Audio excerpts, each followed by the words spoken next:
Could you please take your seats?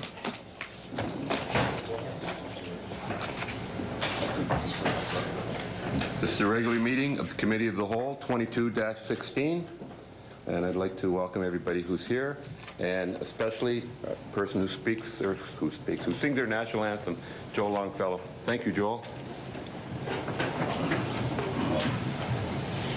Oh, Canada, our home and native land, true patriot love in all thy sons' command. Car ton bras se porte l'épée, il se porte la croix.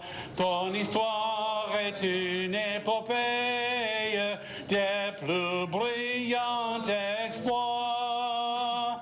God keep our land glorious and free. Oh, Canada, we stand on guard for thee. Oh, Canada, we stand on guard for thee. Thank you, Joel. I've known Joel a long time. He's quite an active businessman in the city of Port Colborne, and he still has time to come out here every 2 weeks and sing the national anthem for us. Thank you so much, Joel. This is for you, and keep it up. Thank you, Mr. We'll Deputy see you Mayor. in January. We will. Thanks, Joel.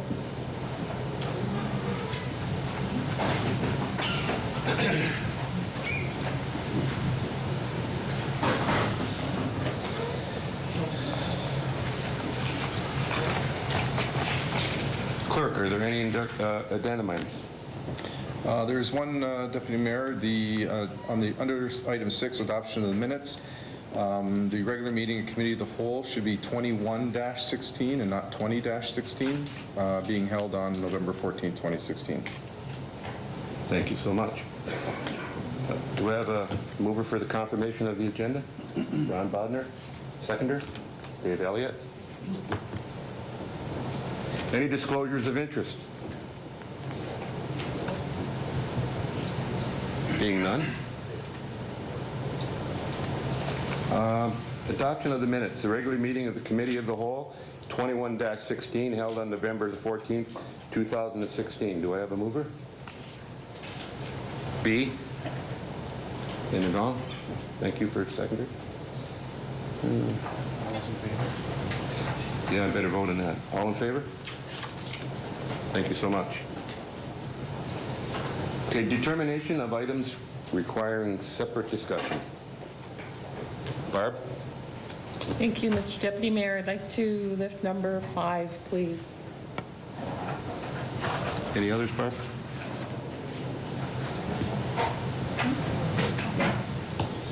B? Thank you, Deputy Mayor. Item 1468.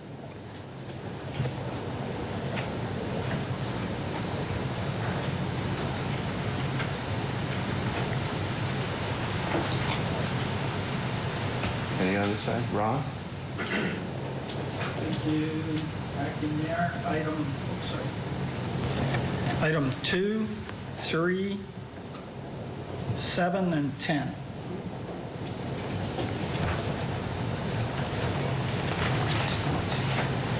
Anyone else on my left?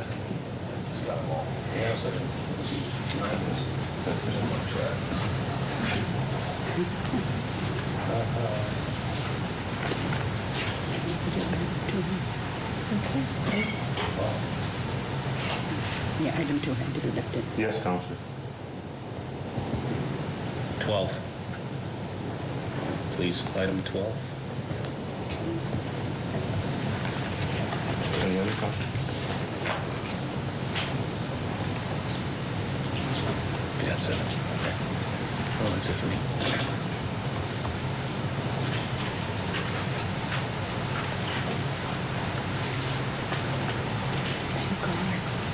We will have to be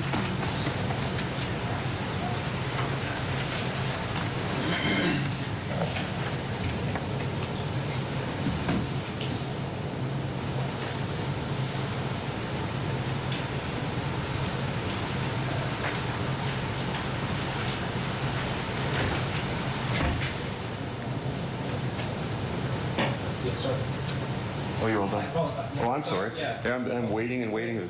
Okay, great. Okay, so the determinations of items requiring, or approval of items not requiring separate discussions. Do I have a mover? Barbara? Seconder? Yvonne? All in favor? Opposed? None? Great. I have to put the opposed in, you know that. Okay, we have a presentation, one presentation, and I'd like to read this first. In April of 2014, Council approved the conversion of all street lights to energy-efficient LED lights. In August, a report was brought forward to Council recommending that CRU Solutions be awarded the contract to complete the citywide LED retrofit. Included in the contract with CRU was the retrofit of approximately 1,935 streetlights and the requirement to apply for any grants and rebates which may be applicable to the project. The citywide LED retrofit program commenced January of 2015 and was completed in December of the same year. The retrofit was proposed to Council in April of 2014. The initial incentive through the Save on Energy retrofit program was estimated to at just over $54,000. However, Canadian Niagara Power staff were able to apply for much higher incentives through an alternative program track, and they are here tonight to present the City of Port Colborne with a check for a much higher value. This isn't the first time that CNP staff have assisted the city in maximizing incentives received through the province's energy efficiency program. Recently, they were successful in applying for and receiving incentives for the city for the new heating and cooling systems at the Roselawn Centre and at the Port Colborne Public Library. We appreciate the efforts of CNP staff at ensuring the City of Port Colborne is able to improve the energy efficiency of the city's facilities and infrastructure in the most cost-effective manner. This reduces the immediate and long-term costs to our constituents and also assists in meeting the goals and objectives of the city's energy conservation and demand management plan. And I'd also like to thank staff. We have some people on staff who did due diligence, worked really hard. Director Hansen and his group, Chris Lee, Derek Haymeyer, and I'm sure there's plenty others that I've missed that worked on this, but they also worked hard at it, and we appreciate it. And I'd like to welcome Rod Barber and Taylor Wilson from Canadian Niagara Power, and would you please come forward to the podium.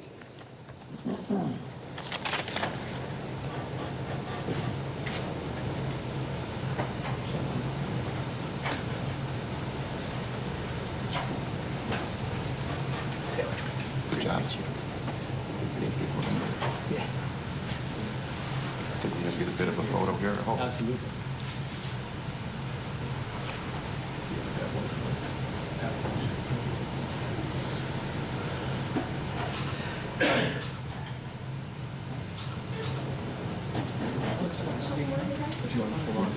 Yes, would you like to say something? Are you? Only a few notes about it.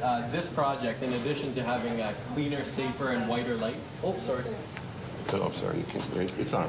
In addition to having cleaner, whiter, and safer light for the residents of Port Colborne, the energy saved via this project was just under 700,000 kilowatt hours. That represents approximately taking 74 homes off the grid and a CO2 equivalent reduction of approximately 87 tons. And if you can, everyone can notice the 54,000 has increased to $251,324.43. Remarkable. Thank you very much, gentlemen. Thank you to CNP. Thank you, Ron and the staff. This is great. This is great. Would you like me to keep this and cash it, or? As you wish. Yeah, by all means.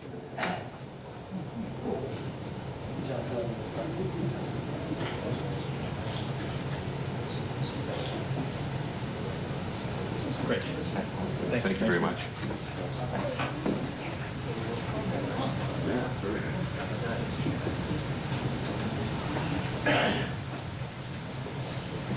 Thank you so much, gentlemen. We really do appreciate it.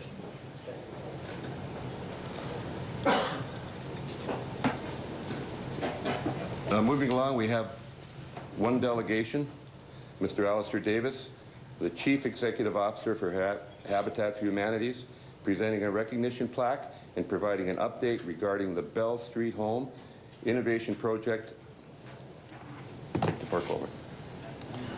Well, thank you very much, and greetings to you, Deputy Mayor Main, councillors, and staff.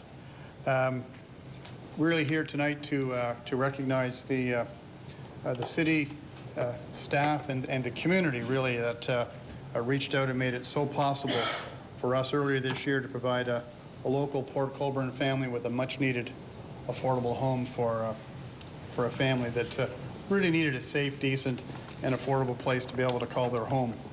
The just sort of simple nature of Habitat is that it's Habitat 101, and the very basics of it. The community invests, Habitat does. We bring partners together that provide us with product and with financial resources, and in this case, an old home. We put that all together, we create a home with community involvement. We sell the home, and the mortgage payments get reinvested back into the community, back into our build program. So it creates really that what we call our revolving habitat funds. This sort of to recap in terms of how this wonderful event took place is really, it went from being a dream with this old house to turning into reality. And how it started is that we acquired this house that you see on the screen through a donation from John and Stephen McClossick, longtime Port Colborne residents who out of their fantastic generosity donated this home to Habitat, and for the purposes of us being able to transform it into a home for a family. John realized that this was really, his house was really a tired old lady who needed a major facelift. That's his quote. And there was quite a bit of work to do, considering a home likely from the 30s that was knob and tube. Everything worked. It just was not of this time. So we had a great number of efficiencies to provide, and a little bit more in terms of what the house looked like. It was a classic. It was in very good shape, just from quite another time. Everything was original. And then we brought together our various partners from across the region. And this is really about building and working together and very, very harmoniously, the entire community. It was a lot of fun to do, although this part right here, if you've ever ripped down plaster for 3 or 4 days, we were very thankful that Service Master Restore stepped up and donated all of their time to totally gut the house. We then started bringing in various groups to what we call our Adopt-A-Day. And this is some picture from when the city staff were there from Port Colborne, and they all worked really hard, had a lot of fun, and really did their part as a team working together to start to work in the house. We had a number of other groups. We had some church groups. We had in many of the different businesses, and they all had a chance to learn how to do some new things and how to also surprise themselves and their fellow workers in terms of, hey, I didn't know you knew how to do that. We got together with some various churches and with business. This is a picture here of a check presentation at Central United Church. And on the right is from Oscom Steel, who did a great deal of work with us. Oscom not only brought a great deal of material, they also brought products, and they brought in other partners to help us build. This next one is, we were so pleased to be able to bring in Lakeshore High School, and really added to the real hands-on experience for their construction students who had many days at the build that was offered by Habitat. And they really did some very important work for us. Likely one of the ones you would notice the most on the outside was they built the fence and did many other things. I'll be mentioning the fence later because the fence has a great deal to do with helping the family. Bringing together the large community group. If you remember at the home dedication, we had the whole front yard was full of people. And that was really the day in terms of which the McClossick family saw that this home is now being transferred from one loving family that lived at it from the early 30s when they were boys, now being passed to a mom who had twin boys, I believe, that are 6 years old. So that passing of something from the 30s to 2016 was an amazing feeling for all of us that were there. And of course, on the right-hand side is a picture of John standing up on the veranda, and we had things set up to bring the microphone down to him at his lawn chair, and not a chance. He was going up those stairs and he was making this presentation. So he surprised us and surprised his entire family. This is a picture at the dedication of Irene and her 2 boys, and this is their home now to really have that safe and comfortable place, as those 2 pictures show. We have many other pictures, and I'm sure there's other people here that have pictures. Here's the 2 families together, John and Stephen in the background, and Irene and her 2 boys. And on the right, that's the finished and totally renovated home. A point that I often get asked the questions and really have some fresh information to tell you. People say, well, what happened after that dedication day? Like, you don't get very much information. Well, what happened after that is that within minutes, the family was in the door. The life of those 3 people changed incredibly. Irene has told us about how she feels that sense of security and independence, knowing that she's got a safe, stable, and sustainable, safe place for her children. And they know they don't have to move again. One of the things about living where you're struggling to have a place you can afford is you're always chasing that next place that might be more affordable. Now the fence. The reason why the fence is so important is for the children. Her boys have autism, so that whole sense of safety awareness and that kind of thing, it's not as easy for them to be able to follow. So that fence was so important. They now can play outside safely. The serenity for her to know it's taking place, and it was built by the students from the high school. In terms of some of the finer points of transformation of your life, think about it. You're a parent, your kids are 6 years old and have some limitations, is that here's the things that she's seeing. They're happier, they sleep much better, they play safely, and they're at ease. And building a Habitat home does these types of things. It's different for every family, but I want you to really know that the work that you did, and it was so much of it to help make this possible, has led to this taking place for this family. So the whole community benefits, not just the family. And in terms of the community, if you think about the world, for every home that we build here in Niagara, which I advised the city of when we first started this project, we sponsor 8 builds in Haiti. It's a relationship we have with the federal government. So this slide here gives an indication that for every house we build here, that's 1. We're actually serving 9 families, considering there's 8 more in Haiti. Those houses will be built. I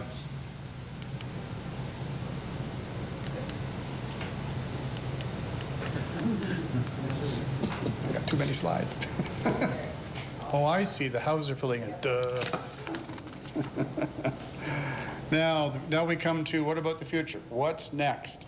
As soon as you finish a home, the question is what's coming up next. And we were very fortunate at Habitat that over a year ago is that the city of Port Colborne donated a lot to Habitat. We're very fortunate to have that. So we have the land, and this gives you an idea from this slide of what that house will look like when we build it on Mitchell Street.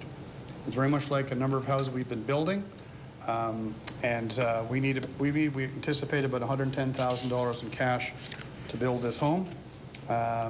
We haven't started that campaign yet, but I guess that now that I've said that, we've now started that campaign. And this is something that we can achieve, and this is a much lower price than in other places because the land's donated. And we have to start raising the money for the land and for the build.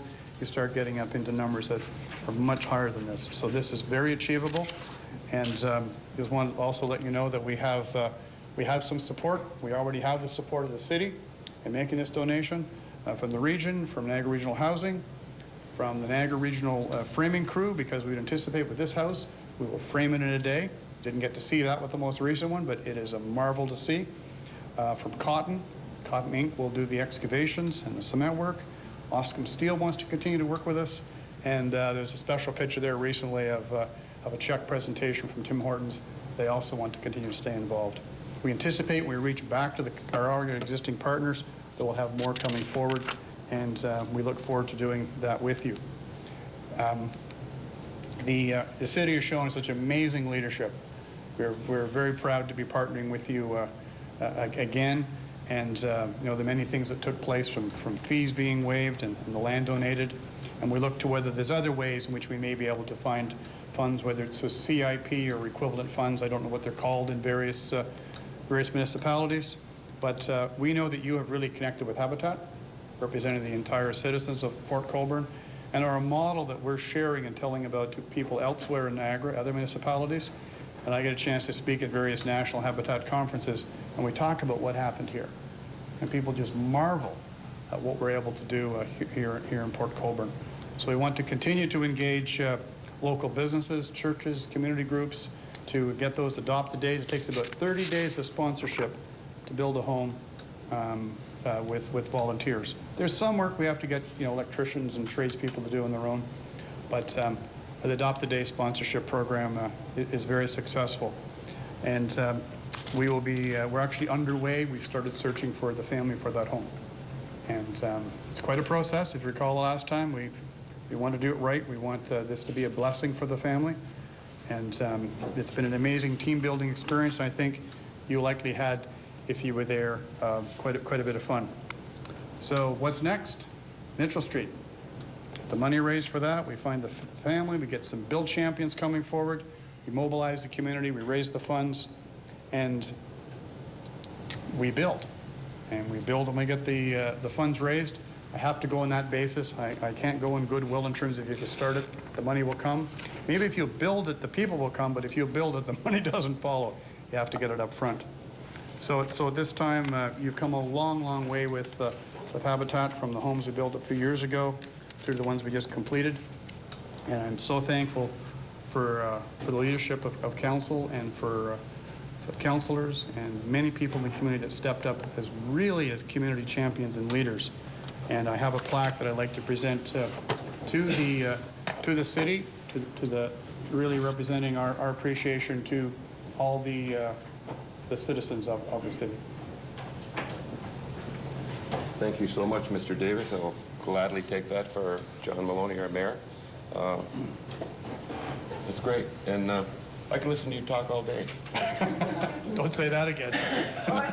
You went over your 10 minutes, what I wanted to tell you. Wait a minute. You have an empty lot. You still have any full emptiness in here.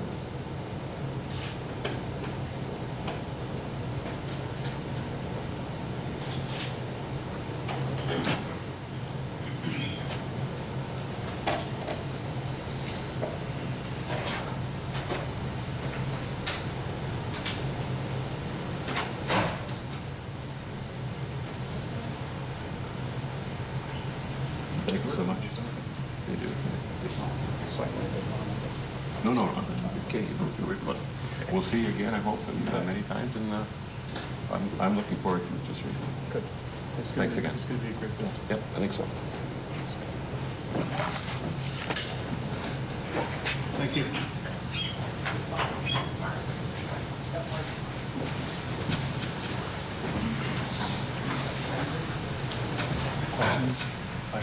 Oh, yeah, I'm sorry. Are there any questions of Mr. Davis before he leaves? Angie? Thank you, Deputy Mayor. I would just like to say thank you, Alistair, you, Don, your whole Habitat team. It was a wonderful experience being involved in that build, and I can't wait to see the next one happen. And for all of those people who did lend a hand of help for the Bell Street build, if you follow social media at all, you'd be able to see all the firsts. We've seen Irene and her family's first Halloween. We now see them preparing for their first Christmas. The pictures are wonderful, and it's such a good feeling to see that just a little bit of help has done so much for one family, and we have the opportunity to do it again. I'm excited about it, and I hope everyone else is too. But thank you.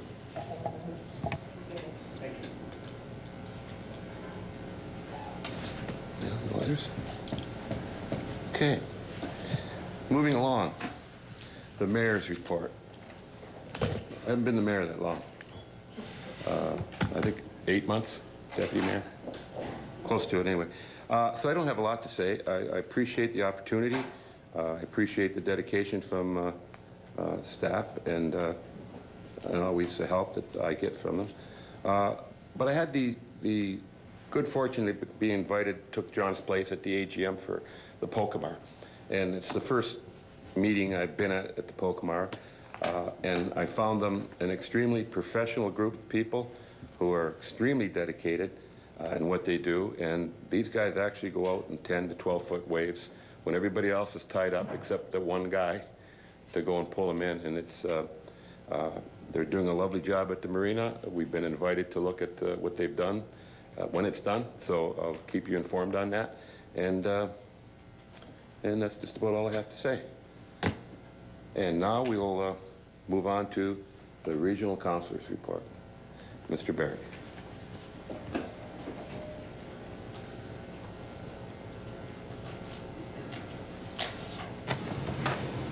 Good evening, Acting Mayor.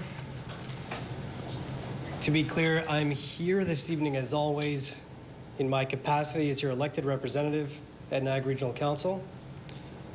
An article published in the local Post media publications on November 21st heavily referenced false and defamatory statements from an unsigned document that is being circulated. I'm not a spokesperson for the NPCA, but I can refer you to a special statement from the NPCA board chair, which you may have seen already, and can be found on the homepage of the organization's website at npca.ca. Further, it is already public that the NPCA is taking legal action to correct the public record. That being said, again, I'm here speaking as your elected representative, and of greatest concern is the Post media article omitted that the unsigned document contains fake records, which were fabricated by the author of the document to support its false accusations. Amongst those falsehoods is every inference made about me personally and as your regional councillor. The document is unsigned because the author knows that it contains falsehoods and fabricated documents. Simply put, it's unsigned because it's untrue. This is nothing but an ongoing smear campaign. I won't be bullied or intimidated by a handful of people in St. Catharines who don't want to see Port Colborne or its representatives succeed. I not only acknowledge but encourage people to be informed, to create and share their opinions. I have demonstrated to champion open houses and public engagement on many issues because, for me, the first rule of leadership is to listen. People have a right to their opinions, but they do not have a right to their own set of facts. I understand people can disagree, but that doesn't mean that something is wrong with the process. Maybe some people don't respect democracy, but I do. This only strengthens my resolve to continue delivering results. I will continue to work on your behalf unfettered. Results like getting Port Colborne's fair share from the region, such as keeping the Port Colborne Police Detachment open, ensuring health links as a service to Port Colborne residents continues. When a local ambulance shift was threatened to be removed from Port Colborne, I led the charge to keep it and enhance service delivery. Getting the region to support the Port Colborne High School bike program through its landfills. Ensuring a new courthouse for the southern tier now under construction. Securing over $7 million for a new water treatment tower in Port Colborne. Over $400,000 to be invested in our marina. Regional road resurfacing, and the list goes on. Further results like keeping property tax increases low. In my role as regional budget chair, successfully overseeing 0% budget increase in 2016 and 1% slated for approval for 2017. Keeping water, wastewater, waste management rates within the same low increases, 0 and 1. As police board member, the police had its first ever 0% in 2016 and the second lowest in over 20 years at 2.15% slated for 2017. I led the charge against the municipal land transfer tax in Niagara Region. I led the charge against the municipal vehicle registration tax in Niagara and supported alternative service delivery reviews, value for money audits, etc. Mr. Acting Mayor, the results I've listed are just some from the last 2 years. I've been honored for Port Colborne residents to put their trust in me for the last 10 years as an elected official. I have committed and I continue to work tirelessly on behalf of Port Colborne residents, bringing Port Colborne's voice to the region, not the other way around. Mr. Acting Mayor, I am open to being challenged on my record, not something that someone simply made up. That's just pathetic. Thank you, Councillor Barrick. Are there any questions for Mr. Barrick? Just a comment, Mr. Go ahead, Councillor Kenny. Deputy Mayor. Thank you, Dee, for stating the facts, because the facts are what we all want to hear. And I had the opportunity when I was acting mayor for the city of Port Colborne to work with Councillor Barrick on the NPCA, and he does a fine job in that role there. And the staff that work for the NPCA, and Councillor Barrick is one of those staff members, and also our representative at the region. And I just want to say that the comments that were made disturbed me very much as well. And so I just kudos to you for speaking up and setting the record straight. Thank you. Thank you, Deputy Mayor. Councillor Demare. Thank you, Acting Mayor. Dave, again, I'm not going to speak to that because this is another issue, but you were very, very helpful in these village issues and the policing problems that we were having then, and bringing the police board here to Port Colborne and having our residents able to communicate with them, and we've gotten some great results, and I want to let you know that that's continuing. The results are getting better all the time, so that's wonderful. I have one more issue to deal with you, and I'm hoping you can help. It's about the dog park. And I did email you today. I just hope that you'll be able to follow up on that and see what can or should be done about aggressive dogs attending the park. We do have some issues there, and who it is that should respond to that. Great, to you, Acting Mayor. Thanks very much for the comments. And yes, I did get your email. Thanks for that. I forwarded it to regional staff. I had a conversation with them today, and I'm waiting to hear back in terms of how those things get enforced and who enforces them. So as soon as I hear, I will certainly be in touch with the members here. Thank you very much. Any other questions? Everybody seems to be content. Thank you, Councillor Barrick.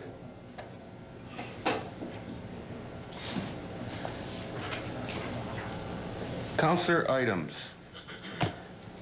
Does anybody have any councillor items? Councillor Butters. Thank you, Acting Mayor Main. I just have one item. Sunday coming up, the Sherkson Community Center has its annual Christmas potluck. So all of the councillors and their families are invited, and senior staff that's here, Councillor Barrick. It's a great evening. It starts at 5 o'clock at the Sherkson Community Center. Actually 5:15 sharp, but everybody gets there like at 5 o'clock. You don't mess around with Kathy's schedule. It is so on time, it's unbelievable. I think we probably have some of the best cooks out there because you will not go hungry if you come. It is amazing. And we generally have a visit from a very nice fat guy in a red suit and a beard. So you're most welcome to join us. That's it. Anyone else from my right? Councillor Demare. Thank you again, Deputy Mayor. I just wanted to remind everyone that the city is hosting an active transportation workshop on Wednesday of this week. It will happen here in Council Chambers. I'm just looking for the time, and it starts at 6 p.m. So everyone's welcome to come out and attend. We're hoping that this is going to be a positive turn for the city. Thank you for that. Councillor Doucette. Thank you very much, Mr. Acting Mayor. I've been looking at the new op center. It's going up very well. I've also been looking at the roof that was built with the proper supports to put solar panels on. I believe that we as a city need to start being the example for some of the citizens, I would like to see us direct staff to look at the options we could have at developing our own passive electrical system that goes on the roof of that particular building.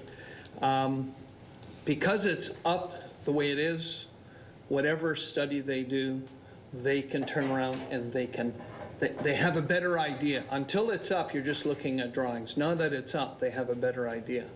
I've already spoken, maybe I shouldn't have, but I did. I've already spoken to Darlene, I've already spoken to Ron, and I told them I was coming to you people.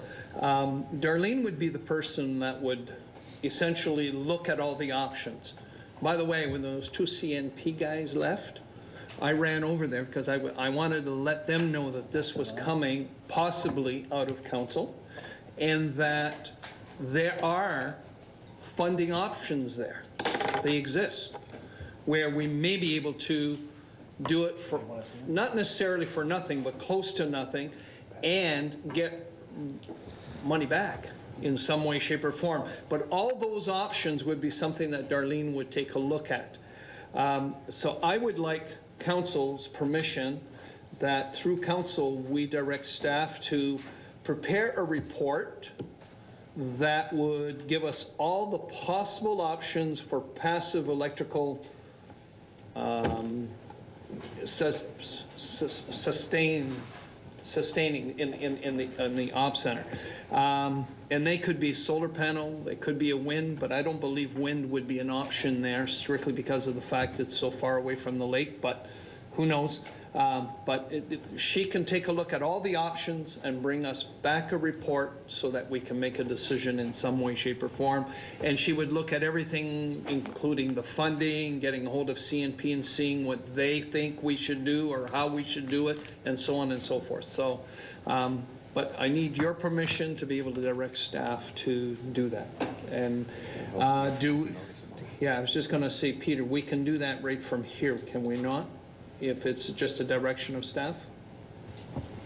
Through acting mayor, yes, if it's just a direction of staff and council all agrees to that, then they could direct staff to prepare that for an upcoming meeting. Mr. Mayor, I'd like to present that to the council and see if we can get a vote or discussion about it, if that's necessary, a little bit of discussion on it. But I don't think there's much to discuss until we have the meat. And then Darlene would give us the meat. Darlene and Ron would give us the meat to be able to discuss it. So I'd like some kind of direction. This way here, who knows? Maybe we'll be able to save money. You never know. Do I have a seconder for that? Do I need a seconder? Yeah. Yeah. Darlene will second. Andrew will second it.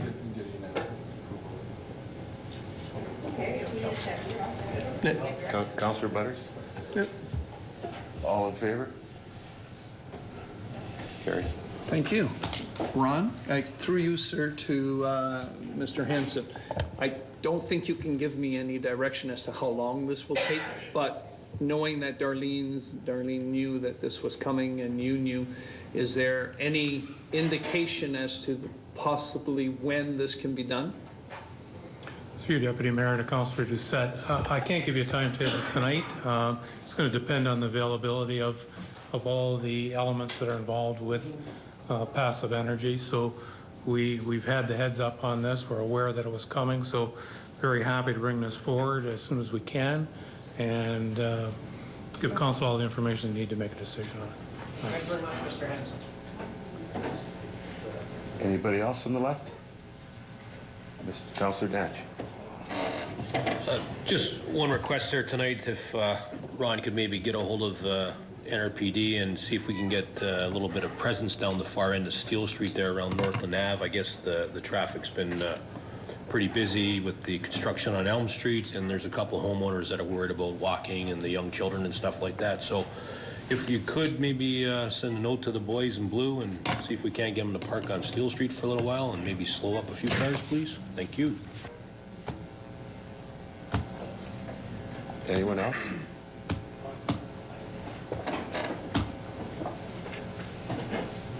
Anyone else on the right? Time to move on. Okay, we're at to, well, wait a minute. Is there any staff responses to any previous councilors' inquiries? Being none? That's good. Okay. Consideration of items requiring separate discussions. Number 1, Councillor Kenny. Thank you, Deputy Mayor. Do I have a seconder? Do I have Councillor Butters? I'm just going to put it on the floor. I have to put it on, I'm putting it on the Okay, floor. I'm sorry. All right, all right. Okay. To increase vendor and market diversity of products in the Port Colborne Farmers Market. Do I ask for a seconder now, Mr. CAO, or can I read my notice of motion? You can read the whole thing. Thank you. Whereas at its meeting of February 23rd, 2004, the Council of the Corporation of the City of Port Colborne enacted a bylaw 4990/21/04, being a bylaw to establish and regulate the Port Colborne market as amended. And whereas the Port Colborne market, commonly known as the farmers market, is an integral part of the community that contributes to the city's vibrancy and overall economic development.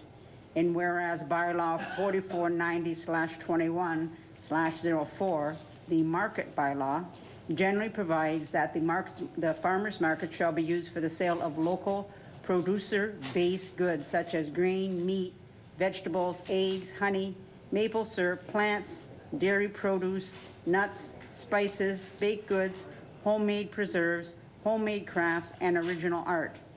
And whereas the bylaw provides that crafters are permitted to rent a stall on a daily basis only, that there shall be no more than 2 crafters in the farmers market on any given day, if space is available, and the type of crafter allowed is determined at the discretion of the market clerk.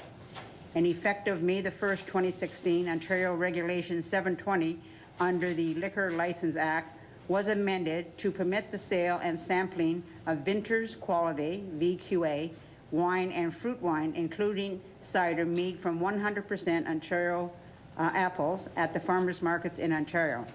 And whereas the market bylaw permits the sale of non-alcoholic beverages only. And whereas to increase product diversity will respond to the consumer and vendor interest, and will strengthen the market's ability to serve residents and attract visitors to the city. Now, therefore, the Council of the Corporation of the City of Port Colborne resolves as follows: that the Director of Community and Corporate Services be directed to review the market bylaw and prepare a report regarding necessary updates, specifically to increase the number of crafters permitted in order to provide for increased product and vendor diversity, including the sale of clothing, and to permit the sale and sampling of VQA and fruit wines, and that said report will examine the option to increase the size of the market area in order to accommodate more vendors and the criteria by which vendors are selected. Notice of motion was given at November 14th, 2016 meeting. I'm going to ask for a seconder, and then we'll have some discussions. Councillor Butters? I'll second it. Do we have any discussion? Councillor Bodner. I thought I got this. Thank you, Acting Mayor. There's a lot of things in this,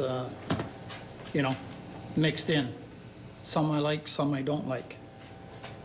The one thing I don't like is bringing any kind of commercial products in, like clothing, to compete with the existing businesses in our city. This was brought up a number of years ago. I was against it then, and I'll be against it this time also. That's not right. Where somebody can come in, take a really good day of the week for basically, what's $45 to get in a spot? I won't support that part of it. I have no problem with the VQA wines, cider for sampling and that. I think it's not a bad idea to look how we might want to expand it. Have we contacted the businesses that, like I'm thinking of Cides that have their back door to that area where we might be talking, you know, we're going to expand in, I would think, into that street there.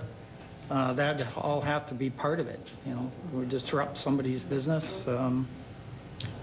Anyways, some parts good, some parts bad, so that's my thoughts on it anyways. Councillor Doucette. Thank you very much, Mr. Acting Mayor. I agree that we need to amend it. I have no problems with that.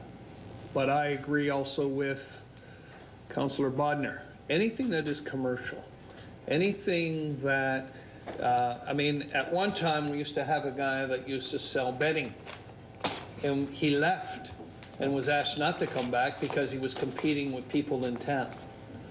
And now we're asking for this again. We're not a flea market, we're a market. There's a big difference between those two. And I believe that if we're not careful, we're going to turn it into a flea market. And that I'm not interested in any way, shape, or form. I believe that the farmer's market needs to stay the farmer's market. Now, if you're telling me that the clothing is stuff that our own people make, and it's, you know, like quilts and different things like that, that's a different situation. But I don't read that as that. And it is, depending on how you put it into the revision, it could mean that anybody can show up and put a stall there, and then at that point, what do we do with that person because we've allowed it? I have some concerns. The other thing I'd like to do is I'd like to hear from our farmer's clerk about some of these situations, because she's the one running it. She's the one that's indicating to us whether it's a good idea or not a good idea or whatever. So I would like to also hear from her before we make a decision on this, if that's possible. Thank you, sir. Councillor Elliott. Thank you, Acting Mayor. I guess through you to Councillor Kenny, because it's her motion. In it, you used the word in the resolution to increase the number of crafters. Can you define what crafters are? And are you looking and using the term crafters as people that make their own product for sale, or are just vendors? So not people that make their own products and sell them, but somebody that could have purchased a product and then bring it to market to resale? Okay, I won't support that then. Our market is based on basically farmers and people that make their own products to sell. There are a couple of people that sell some food, but that's a different story because they're just servicing the people that are there. But if we truly want to be a market, the farmer's market, we're kind of getting away from if we allow different types of vendors. And I'll agree with the previous two speakers. It actually becomes a flea market. And I will not support that. I would be interested in seeing an expansion of crafters that create their own product to sell, but to have resold items that have been purchased and are made in country, out of country, I wouldn't agree with that. Councillor Desmarais. Oh, excuse me. Are you done, Councillor? Councillor Desmarais. Thank you, Deputy Mayor. I would like to see a few things. What's being asked here is that the Director of Community and Corporate Services review the situation, and then something come back to council from there. So this is not a done deal, we're changing it, and this is how we're changing it. I would think that the director would sit with the market clerk, because that's really important to get that discussion happening, and maybe talk to some local businesses, maybe look at some other markets, because I think we all agree that we need to expand our market in some way. And what's the best way to do it? The first shot at the can is not usually the answer. So this will open the door and let us start looking at the best way to do it. So I would be hoping that that would be the outcome of this. Councillor King. Thank you, Deputy Mayor. The reason I brought this forward is because when I asked our treasurer to give me a copy, and I believe he sent it to all of you, Our bylaw was 12 years old. Things have changed a lot in 12 years, gentlemen and members of council. And so I thought, I was approached by an individual who wanted to sell children's clothing. We do not have one children's clothing store in the city of Port Colborne, not one. So I was approached by that individual. I was also approached by an individual who wanted to bring Niagara wines to the market. And I thought that one might be a good thing too. So I thought, I'll ask. I'll let council say, do you want to look at this bylaw that's 12 years old, or do you want to keep the same old thing that we've had for the last 12 years? I think it's time to be more diverse in what we have there. There's a lot of people that come from out of area, not just from Port Colborne, to come to our market. And I think it's important that we provide that diversity. The expansion was what I didn't know, and that's why I left it with staff to take a look at. In the area where our volunteer, they always go with the fire truck. There is that whole one-way street, or one-way laneway, I guess it is, that there could be vendors on that area too, right along in that area. So it was just something I wanted staff to take a look at and bring a report back. Yes, definitely talk to the market clerk, and I think it's possible. I think it's possible for us to expand and allow diversity and allow a sale of products. I didn't mean, I guess I worded that, I guess, maybe incorrectly, Councillor Elliott, when I said the number of crafters. It's not just crafters, it's people who want to bring in a product that is not sold anyplace else in the city of Port Colborne. And that's one of the items that is not sold anyplace else in the city of Port Colborne. And I think that's a good thing for people coming to our area. And that's why I brought the motion forward. I hope I get support for to allow staff to review it. If not, I've done my part by bringing it forward. Thank you. Councillor Butters. Thank you, Acting Mayor Main. I will be supporting this because I think it is time to review that bylaw.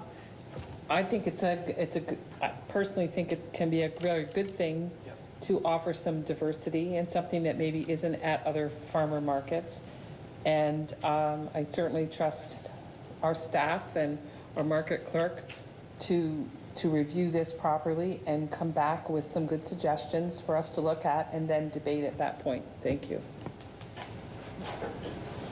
Councillor Doucette. Thank you very much, Mr. Acting Mayor. The review is necessary. I don't disagree with you in every which way. That's not what you said. My only concern is we have to be careful. If we say including the sale of clothing, that means anything. So we're going to have to make sure that we define everything very carefully, and then the review should do that. And I have no problems with that.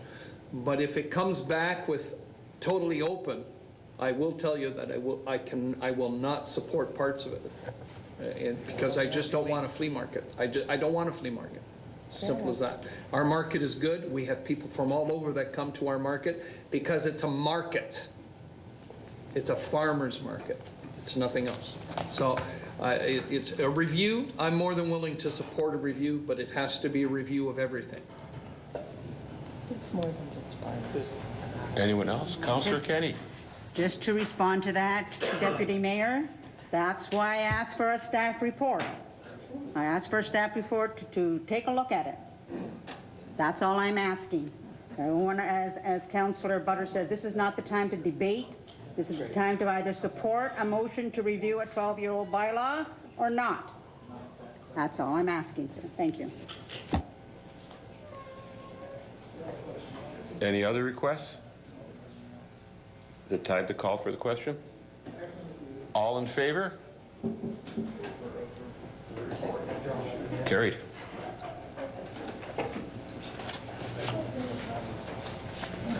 Okay. Number 2, Councillor Bodnar. Thank you, Acting Mayor. Chief Administrative Officer's Report number 2016-193. Subject, Bell Small Cell Master License Agreement.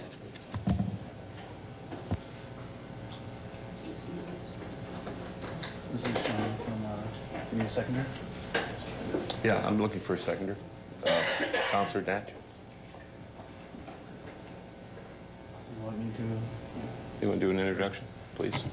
Sure, through Deputy Mayor Main to Councillor Bodnar, well, all of council, I guess. This is an item that was held over from not last meeting, but the meeting before. I think the issue of small cell technology is generally well understood by council, but at the time, there was a motion to defer that was carried because there was some questions about Bell's, I guess, projects, fiber to the home project specifically in Ward 4. And I did reach out to Susie Hutchinson-Wine and Sean Galbraith from SJSB, who are agents of Bell. And they were not able to come to the last council meeting with information, but today, Mr. Sean Galbraith is here and able to answer questions if, I don't know if you prepared anything or if you just want questions from council. The latter. Okay, questions from council. Yes, Mr. Councillor Bodnar, please. Thank you, Acting Mayor. Through you to the Sean. I was asked by a number of people out in the rural area. Bell had done a great job with putting fiber down fire lanes from Cedar Bay east. I took advantage of that. Thank you very much. It's very good. But people on the other fire lanes kind of thought they were going to have it by last year, and it's come to a halt. Can you enlighten us at all? Is that still underway, or what's happening? Red button. There we go. Thank you for the question. The short answer is no, I don't have an answer for you. We have spent the last couple weeks trying to get an answer from Bell Canada. And we've been unable to do so, to be honest with you. We have the name of the person at Bell who should be able to provide that answer. Part of the challenge is that Bell Mobility and Bell Canada are two separate companies, and I'm with the Bell Mobility side, and sometimes getting the answers from the other side is a bit tougher than you might imagine. This is one of those times. I can appreciate that it's a little frustrating that literally across the street you've got the fiber and this 2 or 3 streets in the middle, not so much.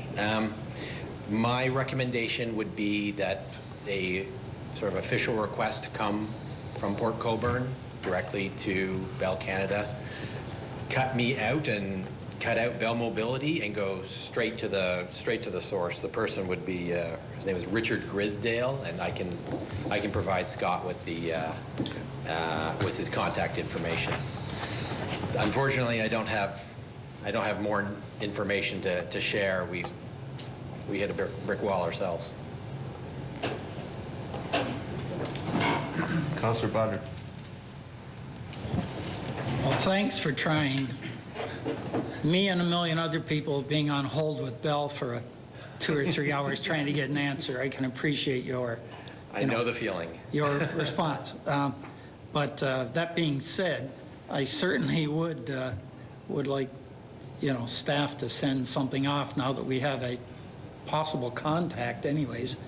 I think from my part, anyways, because I asked for this, I think there's no sense holding up this small cell master licensing agreement if we can't get. It's not too often you get a hold of Bell in any state that you can actually have them come out. So that's why I thought we kind of rattle your chain and see if we could get something. But we're happy to have our chain rattled. Okay. And having this initiative go forward is sort of a way to help jog the wireline side of Bell, I think, and get them a little more involved and a little more reachable. Sure. Okay. That's. I'll ask if staff will do that, but other people might have some questions. Are you done, Ron? I don't want to interrupt you. Councillor Butters. Thank you, Acting Mayor. To Sean, so does Bell Canada own Bell Mobility? I think it's BCE owns both. but Bell Canada and Bell Canada is the old legacy wireline company, and Bell Mobility is a separate entity that does all the wireless stuff. Yeah. Bizarre. Some Thank you. complicated corporate structure. No problem.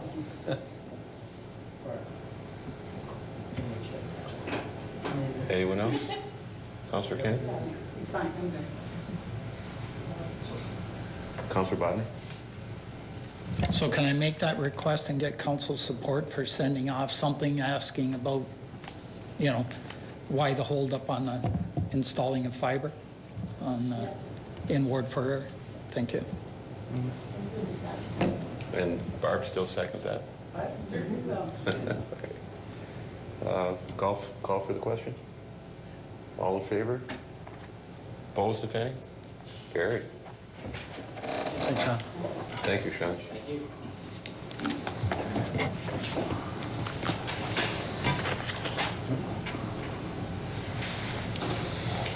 Okay. Ron is 3. Yep. Number 3 is Councillor Bodnar. Thank you, Acting Mayor.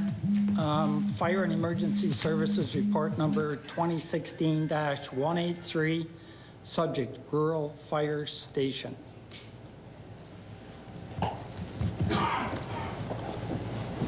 Do we have a seconder? Councillor Butters.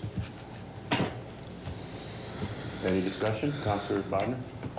Thank you, Acting Mayor. Through you to the chief, this is a very extensive report asking.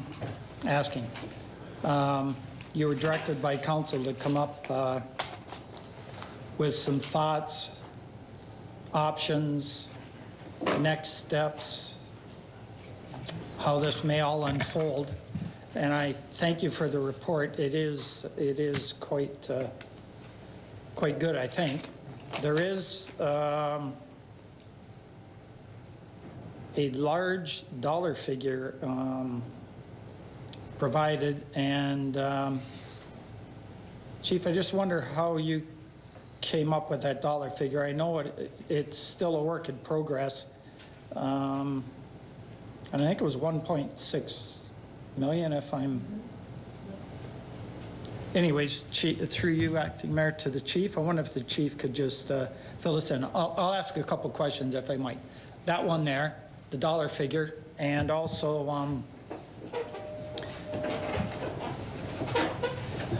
lost my train of thought. Can you tell us, there's a few things we have to look at first, I understand, in this report, that before we ever go anywhere on deciding whether we're going this route. So can you just give us a little background on that? Through you, Acting Mayor, to Councillor Bodnar and all of Council. Thank you very much for the opportunity to discuss this further. The dollar figure that is in front of Council was arrived at through an estimate with regards to the cost of various components, that being purchasing of property or getting land, building a fire station, putting volunteers in that station and the cost of putting those volunteers in that station, and of course a vehicle. All of those components combined in an estimate, I've estimated approximately $1.6 million. The cost of the building makes the largest portion of that up. That number I arrived at through discussions with the chief in Pelham. They've, within the last couple of years, built a rural fire station, somewhat larger than what I would have in mind. And the cost that I have shown is less than what it cost them to build it 2 to 3 years ago.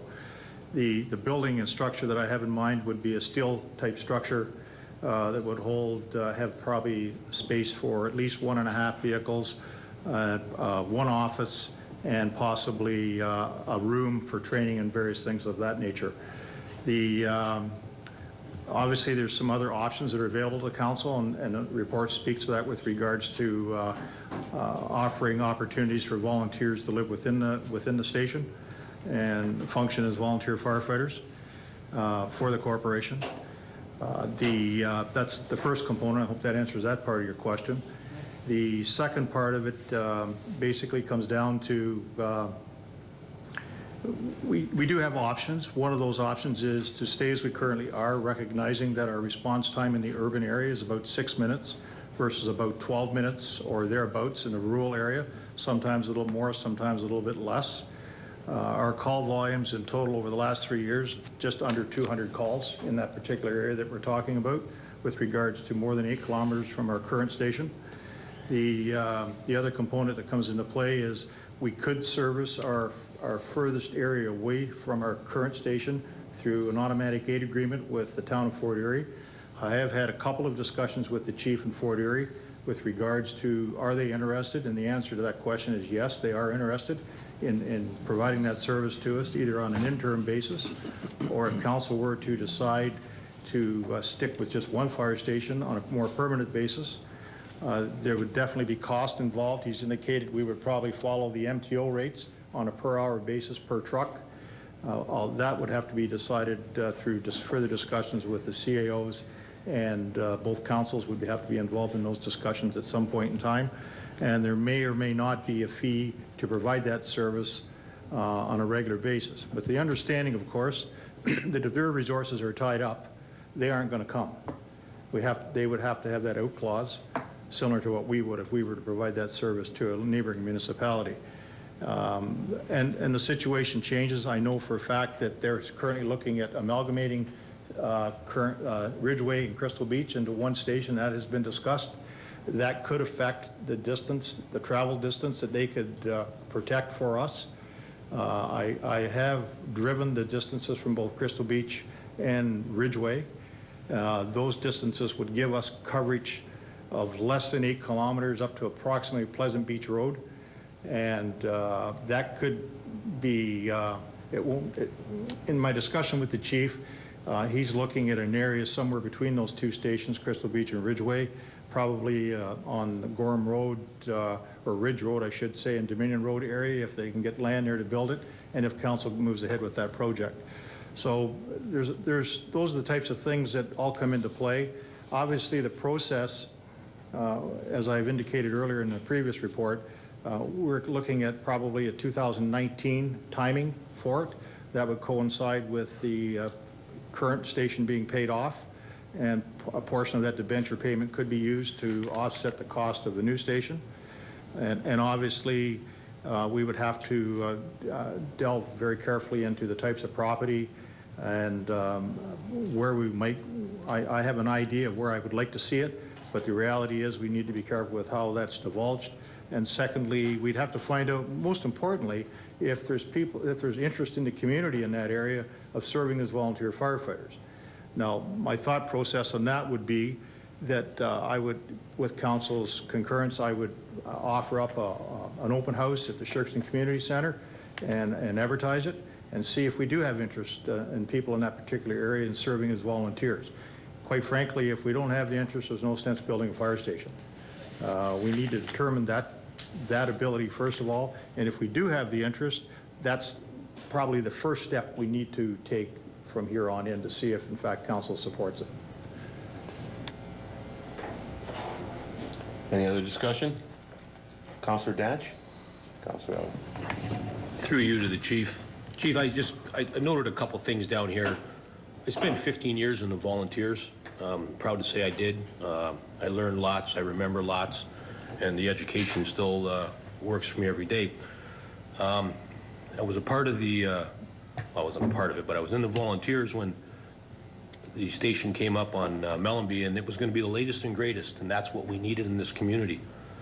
And there was a few people out in Chippewa Road by the Station 3, and it was all these people are all going to sell their houses because the insurance industry is going to charge us more. And you know what? Nobody moved.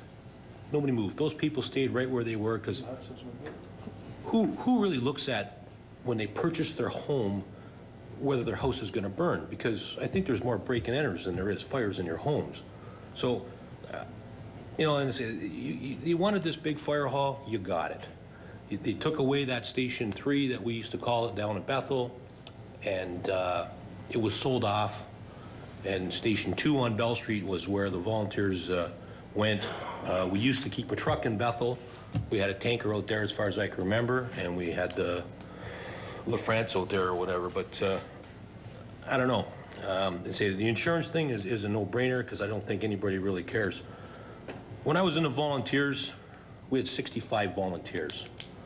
I think right now we're pushing about 30, Chief. Is that correct? Through you, Acting Mayor, right now we have 32, and we have 11 in line coming on. Okay, well, that's great, but we're a long ways away from finding 15 volunteers that live in a rural area that are willing to give up whatever. I mean, when the pager goes off, that's your job. You're a volunteer firefighter, whether it's during the day or at night. But I can't see how we're ever going to find. But like you said, you wanted to look into the Sherkston Community Center, trying to round up a few guys. Best of luck to you, because with the amount of people that don't work in the community, it's going to be tough to find guys down there. So as far as putting a fire hall in Ward 4 in a rural area, I won't support it because I really don't think we need it. We've had the latest and greatest. We built a $7 million fire hall in this city. If it's paid for in a couple years, kudos to you. Let's save a buck and knock it off, and we don't need another fire hall. Thank you. I'd just like to remind council, when you change questions, please come through the chair. Okay. Councillor Elliott. Thank you, Acting Mayor. Through you to the Chief. Chief, this report and this whole discussion was based on the underwriter's survey. And what capacity do they have in mandating what the fire department does with regards to building fire halls? To you, Acting Mayor, to Councillor Elliott and Council, they have no mandate. And I did discuss or pointed that out in the previous report, and at strategic planning I pointed out as well. Basically, they control the insurance rates in the municipality. They also say if you do build a fire hall, they have guidelines that you have to follow for it to be recognized as a working operational fire hall. The fire station that we currently operate out of was a decision of council at the direction of the CL of the day. There was a lot of research that went into that particular facility, and a determination was made that the current building best provides coverage for a majority of our calls, which is roughly 87% of our calls function and are serviced by that existing fire station. The total cost for that station was $3.1 million, and it will be paid off in 2018. But as far as the insurance underwriters go, there is no legislation authority given to them to say that we must have a second fire station. And I have openly discussed that with council in the past. Okay. And the reason I asked is because throughout the report, it keeps on mentioning 8 kilometers, 8 kilometers, 8 kilometers. Over and over again, 8 kilometers is discussed. What is the 8-kilometer distance? What is that? Through you, Acting Mayor, to Councillor Elliott and Council, that's the distance that is recognized when you begin to fall off with regards to what the insurance underwriters would cover. In other words, if you get past 8 kilometers, that's when your rates start to rise. The other factor that comes into play, if you can't supply municipal water supply or a water supply, that further erodes and increases costs for insurance rates. Okay, and who stated that 8-kilometer distance? The underwriters? That's correct. Okay, because I phoned my insurance company today, and I asked them for quotes and what the distance is, and the Economical and Aviva, who are 2 of the largest insurance providers in Canada, both separate the distance at 13 kilometers, which is 8 miles. So if we're looking at a distance of 13 kilometers as opposed to 8 kilometers, that's a heck of a difference in distance for coverage. And on the chart on page 55 that shows fully protected, semi-protected, and unprotected, I know these are estimates, but the estimates that I was told when I asked my insurance company all fall somewhat under and severely under And the insurance company had no unprotected homes in Port Colborne. So when you see that a $450,000 home for $4,522 a year in cost for insurance, we don't have any of those. They didn't insure one single person that was rated as unprotected. Plus these rates, what they told me, fluctuate based on many different things, not just strictly on the distance from the fire hall. So I was kind of taken aback when they told me that the insurance companies themselves base their rates on the 13-kilometer distance as the farthest you can be away, and yet this report keeps on citing 8 kilometers. That's a heck of a difference in the distance. And I just wondered how that 8 kilometers came about. So the underwriters discussed it. I want to go back to the cost. And it says in your estimate of costing $150,000 for volunteers. Can you tell me what that cost is for?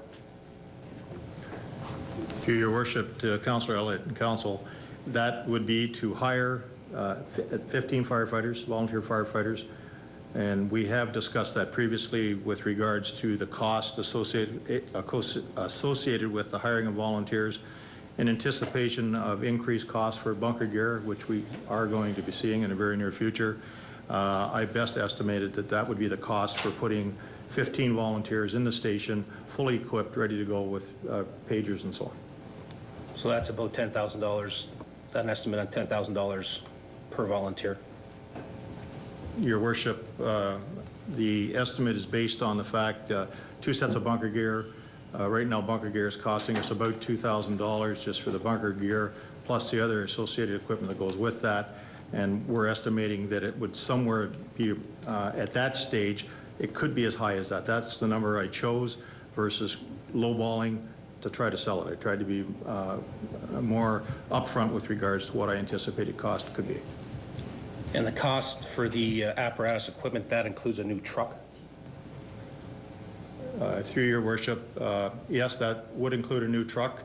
We did discuss that previously in council. The last report came to council. There is an opportunity to move the existing tank truck into the rural area, and that would mean that we wouldn't have to buy a second tank truck. One of the reasonings behind the second tank truck was that that would allow us then to try to provide the added water protection in the municipality, which could affect insurance and give better water protection throughout the entire community. Okay, and I guess just the last question. When it says with regards to the building itself, it talks about, you talked about earlier with Councillor Dance, you talked about a training room. It mentions in the report about having somebody live there, so build a unit to live in and a kitchen and all that stuff. If we were going to have and solicit for volunteers in the area, we wouldn't need to have the living quarters and a kitchen and things like that. And I'm also trying to figure out, why would we need a training room for the volunteers there? Wouldn't they just be able to drive into the hall here and train with the rest of the volunteers? Through your worship, Councillor Elliott, I use the terminology training room. They'd have to have some type of a meeting room to be able to gather, discuss things, that type of thing. They may be able, depending on the design, the final design of the building, they might be able to use the apparatus floor from time to time, if need be. All of that would be part of the building design, which is yet to be determined. Okay, thank you. Councillor Kenny. Thank you, Deputy Mayor. Through you to the Chief, thank you very much for the report that it was written. Very well done. I have some questions myself. In all due respect to you, who works with a great group of individuals who do protect our city. I think if you asked any citizen in the city of Port Colborne if they felt unprotected by the fire department, the answer would be a no. They think they feel totally protected by our fire department and how it stands. I did take the time, like Councillor Elliott, and I emailed agent insurance agency and ask if there was a more cost to a person with a home valued at $300,000 out in the rural area for insurance as to a house valued at the same amount in the rural area. And he wrote me back and said, it's not a matter of whether rates are cheaper, because today most insurers treat the rural area with the same rates. Where it becomes cheaper is when the results come in over time and losses are tracked. Then the rates may become less. Also, if the city were to put a rural fire hall in Ward 4, companies may look at this and reduce rates. So this was an individual, and he goes on to say he's in support of that, but I won't go on to read that whole thing. I just want to go back now to the report itself. I have concerns about the cost to the taxpayer, and I would like to ask you a question, because I didn't see this in your report, and maybe I just missed it. How many house fires, did you report to in we'll just say last year, in the rural area? I didn't see it in here, so. Through your worship to Councillor Kenny and Council, I did give you statistics for the last 3 years with regards to structure fires, vehicle fires. That should have been provided to you. I believe it was provided to you. When it comes to vehicles and structures, when I asked Mike to do the calculations over the last 3 years, they're laid out 2013, 2014, 2015 for a total of 32 vehicle and or structure fires. Structure, that's what I wanted. Yes, thank you. Okay, and this is not the first time you've recruited for volunteers for our fire department. How many volunteers do we presently have on the fire department who live in the rural area? Through your worship to Councillor Kenny, we have our regulating bylaw dictates that you've got to live within 10 kilometers of the current fire station to be a volunteer firefighter. At the present time, we have none. And you've advertised for a long time for volunteers, right? So nobody has shown interest from the rural area before to become a volunteer firefighter? Your worship, through yourself, we have one individual who has interest, but he lives outside of the kilometer requirements. Okay. And it's because he lives without, sorry, Your Worship, I just need to, so it's because of that he cannot become a volunteer firefighter? Through your worship, that's a requirement of the regulating bylaw. So through you, should we relook at that? In your professional opinion as our fire chief? Again, through your worship, that will be coming to you in January, revised regulating bylaw. I've been working on it. Okay, so what you're telling me by answering me like that is that, yeah, you think we should go outside that?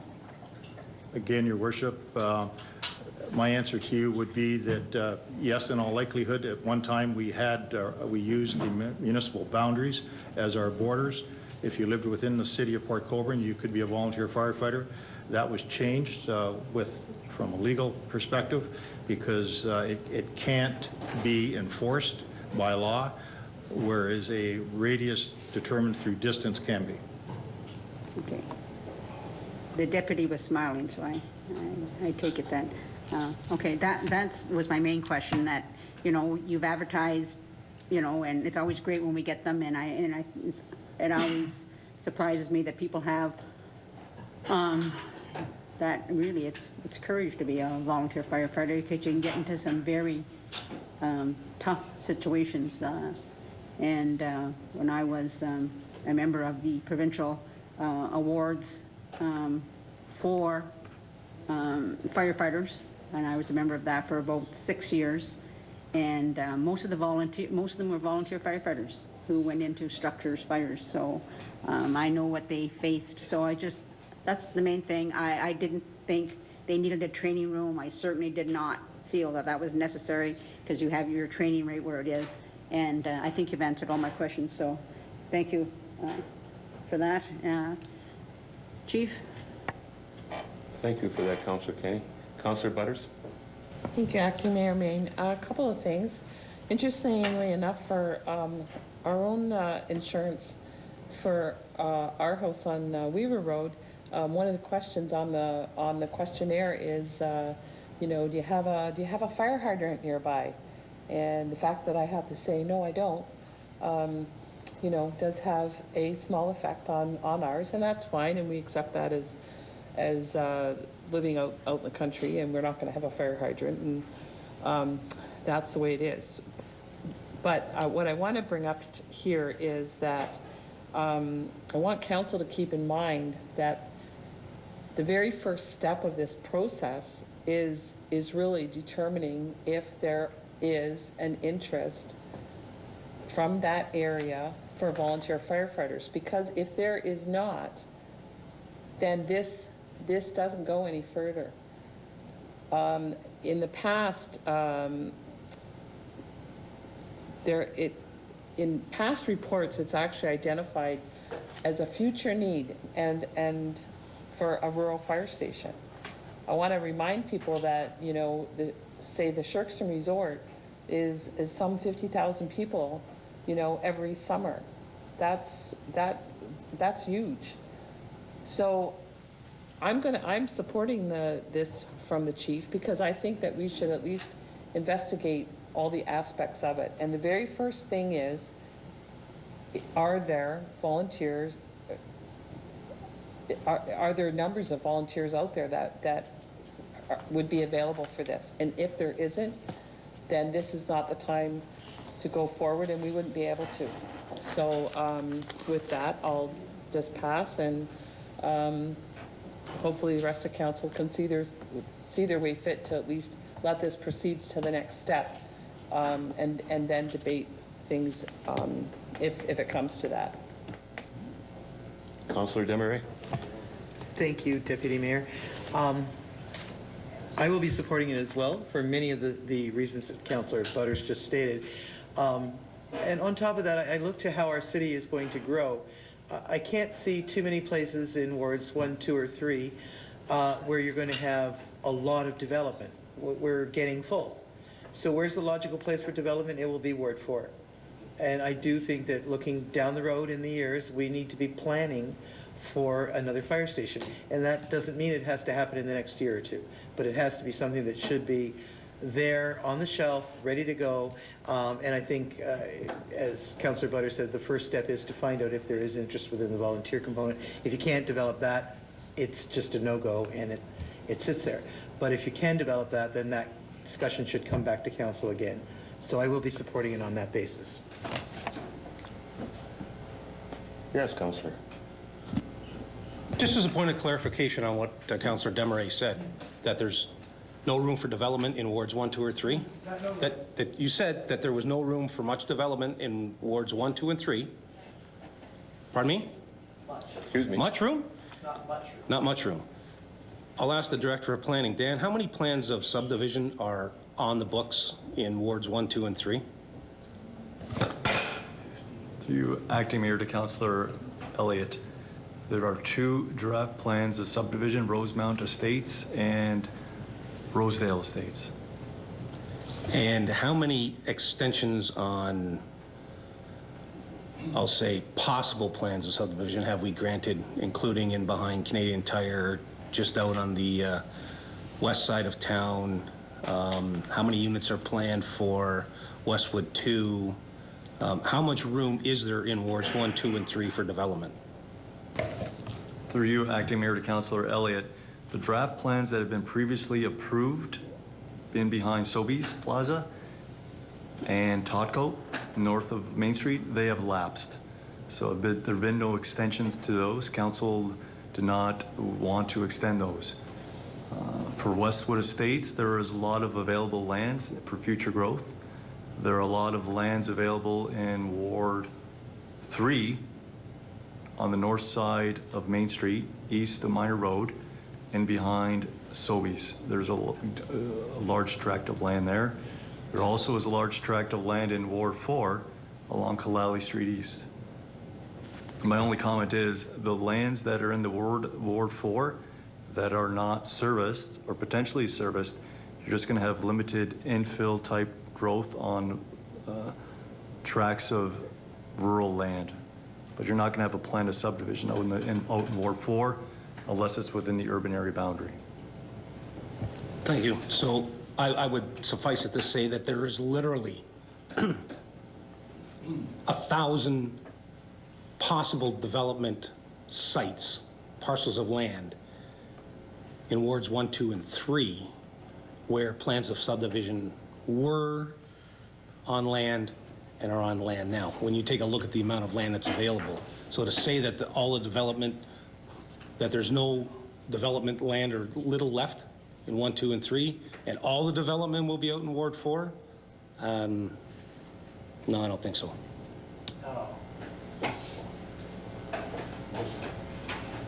Anyone else? Would I ask Councillor Butters to please take my chair?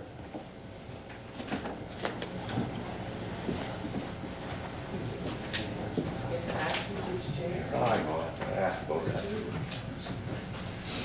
I was told we had.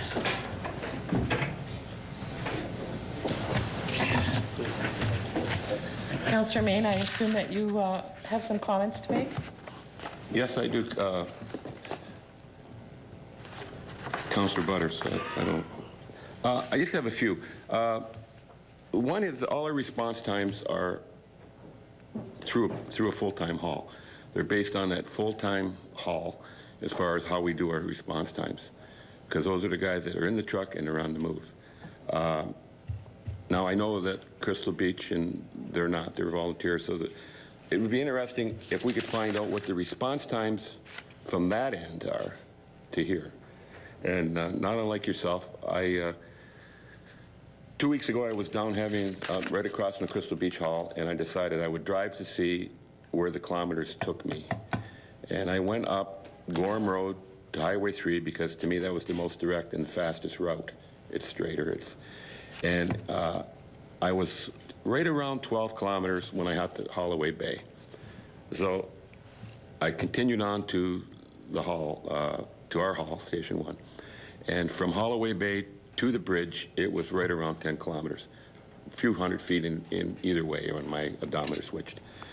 So having finished that cup of coffee, I went back to Crystal Beach and I drove the indirect way.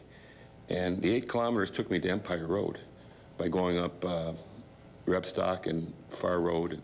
I was at Empire and it was 8 kilometers. That's how far they came in, depending on the route that you take. Now, I don't know if it's an emergency route, they're going to use those roads, or they're going to go on the highway, or that was an issue, a concern of mine. And to you, Councillor Butters, could you elaborate on that, on the response times from the other end? Chief? Councillor Butters, or acting mayor, I'm not really sure of the terminology. I apologize. To Councillor Main and Council, when I measured from Bridgeway to Pleasant Beach Road, I drove Nye Road. I drove Ridge to Nye to 3 to roughly Pleasant Beach Road is where we got into the distance that we would have to fall under. As far as there is an assembly time for volunteers, as you well know. What that would be in that municipality, I honestly don't know anymore. They are relatively quick getting out of the station, but again, that's variable depending on the time of day, and that's certainly why we have full-time firefighters here to ensure that we can get trucks out of the station. Now, a majority of the time, our full-time guys do respond to those types of calls, but there are times when they're tied up and the volunteers have to come in. Our assembly time is 3.5, 4 minutes in most cases for ourselves. I wouldn't be able to speak for Fort Erie at this time anymore. I could have at one time, but not now. Through acting deputy, to the chief. Having said that, whatever happened to mutual aid? And I know that Crystal Beach or Fort Erie would never be a first responder. There'd always be coming in. I know it's basically making the phone call as you leave the station. You're going to ask for some water, because if you only have the one truck going out, you're going to ask for water. Whatever happened to mutual aid? Again, through the chair, to Councillor Main and Council, mutual aid is still in place, and we do use it on a regular basis. In fact, we've had the occasion over the last 24 months to use Fort Erie's stations out of 6, 5, and 4, which is Stevensville, Ridgeway, and Crystal Beach. I'm estimating, I would say, approximately 8 times we've used them over the last 24 months. The way mutual aid works is, you're right, we'd have to be on the road and then we ask for assistance. The difference between automatic aid and mutual aid is it's kind of reverse psychology. If we had an automatic aid agreement with Fort Erie, they would be paged out. We would be paged out at the same time. They would come and we would go. And if they got there before us, or we're in the process of fighting the fire or dealing with the emergency and we got there, we would relieve them of that responsibility. Okay. That's the difference between automatic aid and mutual aid. Okay. That clears that up. Through you, Councillor Butters, or Chair, to the Chief, I have a couple more questions here. We're talking about a volunteer hall, and we're talking about manning it with 15 firefighters. My issue would be the response time is probably not going to change. If they have to come to the hall to get the truck's not going to go on the road until somebody gets there to move it.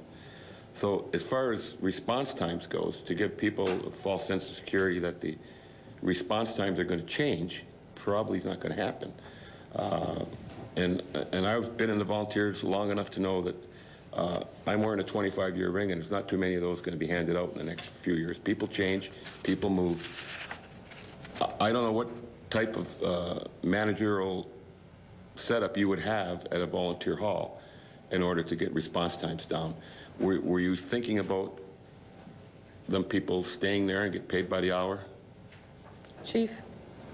Again, through the Chair, to Councillor Main, any of those departments that operate that way usually offer sleeping quarters for volunteer firefighters at little to no cost. They aren't paid by the hour. They would be paid the same as the rest of the volunteers on a per-call basis, the same as we do now. So the benefit they would have, they basically have a place to live at little to no cost to them, and they would respond from the call, providing they were in the fire hall as volunteer firefighters. Chair, another question to the Chief, and I hope I'm not taking up too much of your time. Oh, you go right ahead.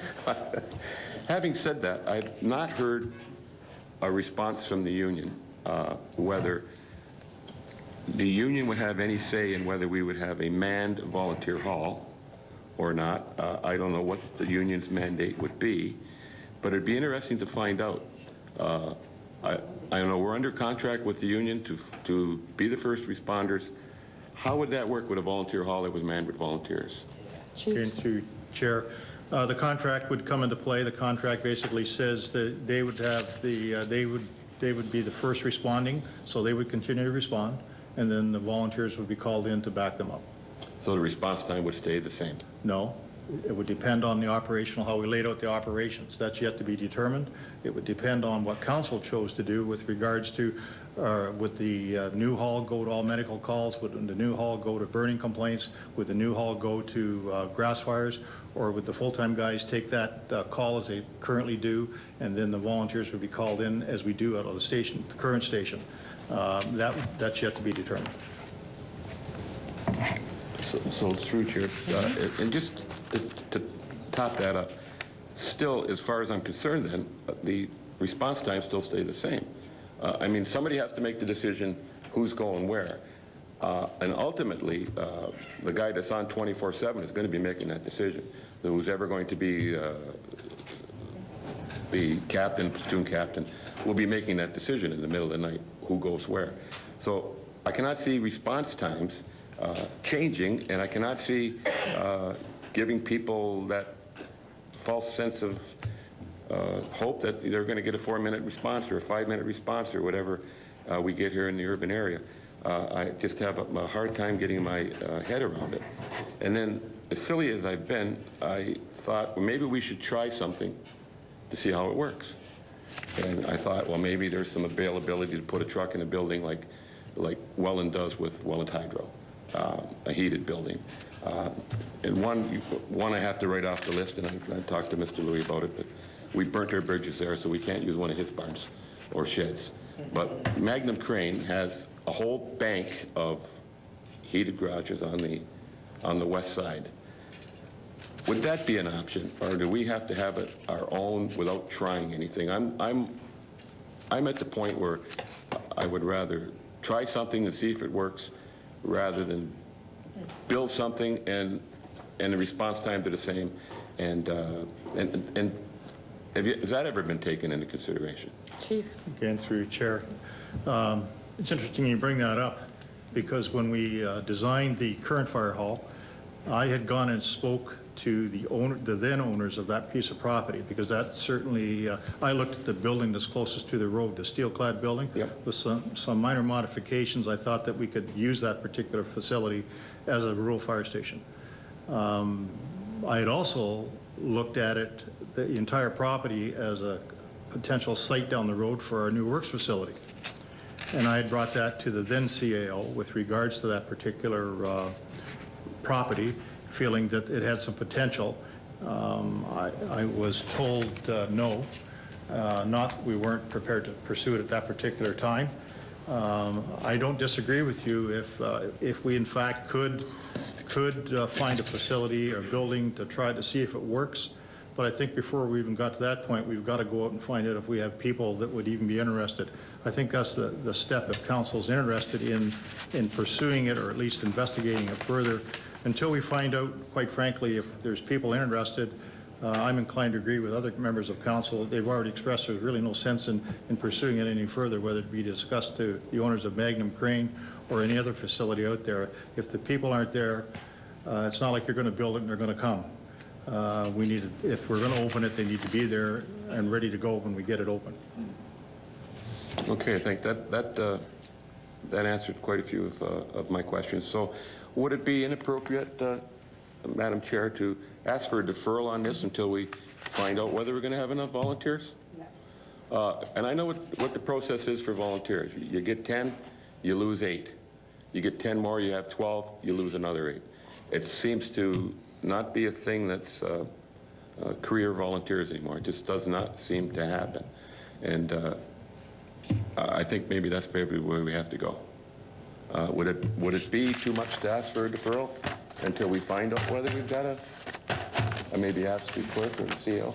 Well, the way I read the report was that it was a part and parcel of that report, and that was the first step. But it's up to council, I think, to decide.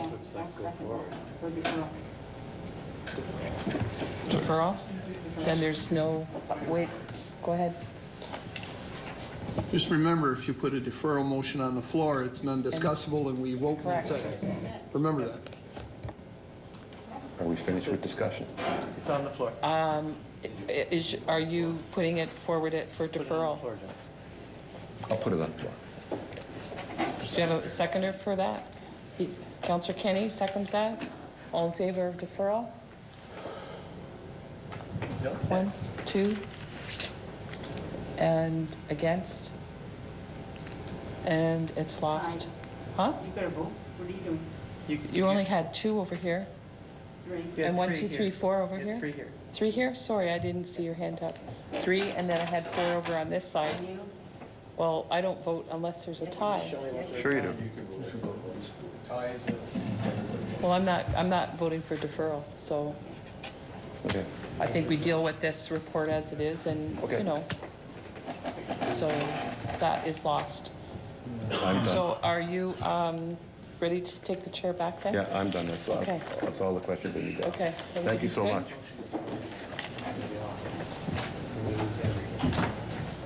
Councillor Bodnar. Thank you, Acting Mayor. I'd like to thank everybody for the questions that came through. I think this is one of the most thorough discussions we've had. There was a lot of questions that still haven't been answered, but there is certainly a lot of things brought up that has made me think of different options. But I'd still like to see this go forward just to the volunteer thing, and I think that the best thing that could happen is we get a few people interested in volunteering, whether this goes through or not. They might be interested in volunteering, at the main fire station. But, if we at least see if there's volunteers out there, then we know. If not, we know where it's going. no place. So I'd certainly support the recommendation, and with the, and I believe in that recommendation, the first thing we do is look for volunteers. So I'd put that on the table as. I'm sorry. I think that's. I got too many ears and I don't have enough that I can hear. I'm sorry. Through your acting mayor to Councillor Bodner, if I understand, you're supporting the report, the recommendation that's there. And in my interpretation, I think that a similar thing happened with the motion for the Market Square, where we started debating the merits of the staff report before we even decided if we were having a staff report or not. If council, and by my interpretation, the fire chief or someone might beg to differ, the report is to proceed with the study or the 4 issues that the fire chief has identified. It does say staff be directed to move forward with option 4, to move forward with the addition of the 2nd fire station. The council is not approving the construction of the building today. They're approving the 4 research projects that the fire chief has identified. It's premature now to talk about whether there should be a training room, where the building should be located, and so on. I think we're really just giving the chief direction to move forward with specifically number A, availability of volunteer personnel, but really those 4 items together. So I don't think that requires an amendment or a deferral or anything of that nature. I think that Councillor Bonner's intention is to approve the recommendation that's in the report.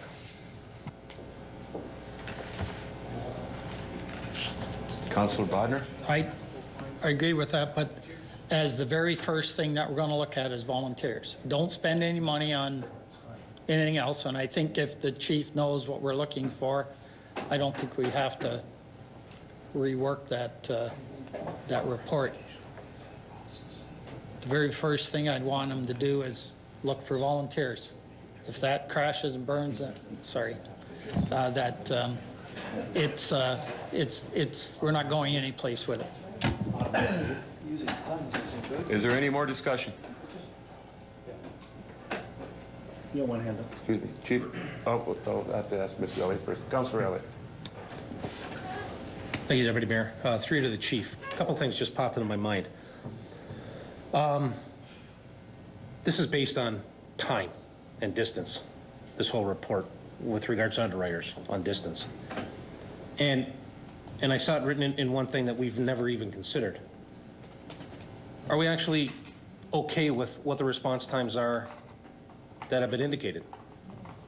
I mean, in my 6 years at council, I have never heard one person ever come to council and say, the fire department took too long getting here. I've never heard council discuss it. I've never heard citizens discuss it. I've never heard anybody say it took too long. So if we're okay with the response times, why are we having a discussion? And I'll put that out to anybody, and I don't know, Chief, if you've heard otherwise, because other than this report from the underwriters, there's never been a discussion about how long we took to get somewhere. I've never heard that. Chief, go ahead. Through your acting, or through your chair, I have never received a complaint about our response times. There's always people that think you're 20 minutes getting there, but turns out you're not really 20 minutes getting there. I sincerely believe that council needs to try to determine if they're satisfied with our current response times. That's why I alluded to that as option 1 is available to you. The only thing I would suggest with that is take into consideration an automatic, further discussions with regards to automatic aid with Fort Erie. I'm going to share with you that we have an individual sitting in this room tonight who has insurance protection based on a Fort Erie fire hall responding to his property, who lives in the city of Port Colborne. His rates are based on the fact he falls within the distance, even though Fort Erie will never be called to his house. I sincerely believe that if council chooses to be satisfied with the current response times, think seriously about expanding that within further discussions in option number 2, which would include automatic aid discussions with, continuing automatic aid discussions with Fort Erie. Yes, we'd have to look at their time to get out of the station, and all those things have to come into play. But the reality is, it will, quite frankly, provide a better, a much better possible level of service for the areas that have been discussed here tonight. It could be up to and including Empire Road. I didn't go the back way as Councillor Main, or the chair, has done so. But the reality of the situation is that I still think we should go out and see if there's interest in the community, but that's a decision of council. I've tried to bring this forward in the sense that I've laid out the options that I think are available to council that serve our needs in the community. One of those may be to stay currently the way we are and add mutual or automatic aid to the most furthest reaches of our community that could be serviced by a surrounding municipality in a more timely fashion, potentially, if they continue to be interested in it. Perhaps, if I could be so bold to suggest that, that might be something to look at first, and then if those fall off the rails, we then look at, do we have people available that could provide us as volunteer firefighters. It's kind of a 2 steps at a time. Take one first and see if we do have that interest. There's a lot of things going on in the fire service in the Niagara region currently. There's a lot of things changing, and that includes coverages, that includes mutual aid, as the chair alluded to earlier. We have a number of issues with regards to mutual aid in our region as a whole that we're trying to solve with the assistance of the Office of the Fire Marshal. And they aren't always pleasant discussions, but those are the types of things that we as fire chiefs try to do best as we can for our community, thus the reports that have been brought forward to council. And quite frankly, I think that I'm not trying to persuade you in one way or the other than to say I don't think we're providing the best level of service we possibly could for the furthest reaches of our community. Just Councillor Elliott. Yep. Thank you. And I love your response, and I'll tell you why. Because the second question I was going to ask is in regards to automatic aid. Because you yourself had trumpeted, and I think continue to trumpet at the regional level, basically a closest station gets dispatched first. And basically that's what automatic aid would be. And if we can get by with the assistance of Fort Erie and the closest station to where the fire is, maybe it has other municipalities opening their eyes to the closest station gets dispatched to the fire first. And as you said, we'll come along, and when we get there, we can take over, but at least the closest station gets dispatched to the fire first, which in my eyes is a lot better coverage, like you said, as opposed to having another station, which may even lead into some kind of regionalized fire department where you don't need to have mutual aid. It's just one big fire department. Everybody gets dispatched, closest station goes. So I'm glad, thanks for the answer, because it led right into the next question. Do we pursue the automatic aid? And you answered my question as you went along. I would rather go that route, as you said, first, advertise and seek out volunteers second, and then see where that discussion happens, if that would be agreeable to everybody. Get Ron first. Councillor Bader. Thank you. Having heard this discussion, which I think is another good reason for having these discussions, I'd agree with that process. I think that makes a lot of sense to investigate that automatic aid with Fort Erie and have the chief report back to us on where that's at or whether that can even happen. And then we could look at next steps if that, and how I'll ask for advice from the clerk or the CAO how we could change, because that isn't the recommendation we have there. Should we defeat that recommendation and bring that forward? Yeah, go ahead. Yeah, go ahead. No, I'll wait for other discussion. Thanks. Councillor Butters. Thank you, Acting Mayor. On page 51 of this report, and if you look at option number 4, it says council may choose to move forward with the addition of a second fire station, as well as provide automatic aid to a portion of the city as an interim measure until the new station is in operation. And then it says continued research in the following will be undertaken. A, availability of volunteer personnel, B, funding, C, site location, and D, automatic aid. If automatic aid is made A, if availability of volunteer personnel is made B, and funding and site location is C and D, you got to have the, you know, the first two things are the primary. I think that would just, switching the order of those things, that those two things would be done first, which I gather is the feeling of the discussion here. Is that fair enough? And then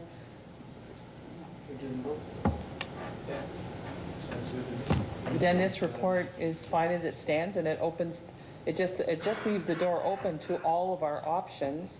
But obviously, you know, the feeling is automatic aid first, volunteer personnel second, and those two things will determine if the other, anything else happens or what else is needed. Then it comes back to us for further decision and discussion. Councillor Bodnar, you had a question of the CEO. Well, yes, and I think, seeing heads nod, we all know where we want to get to. And I'll ask the CAO, the acting clerk, how do we word this to get there? Is it as simple as moving those priorities in different number sequence that Councillor Butters suggested?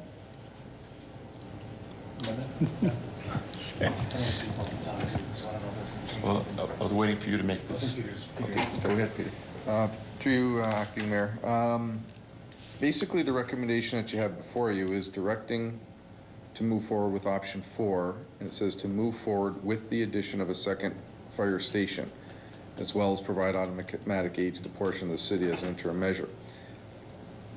My recommendation would be that because of the fact that it's saying to move forward with the addition of a second fire station, do you want to put that on as an approved item this evening, or do you want to defeat this and make the recommendation that option 2 be recommended along with seeking out volunteer firefighters for future reference to a fire hall, new fire hall?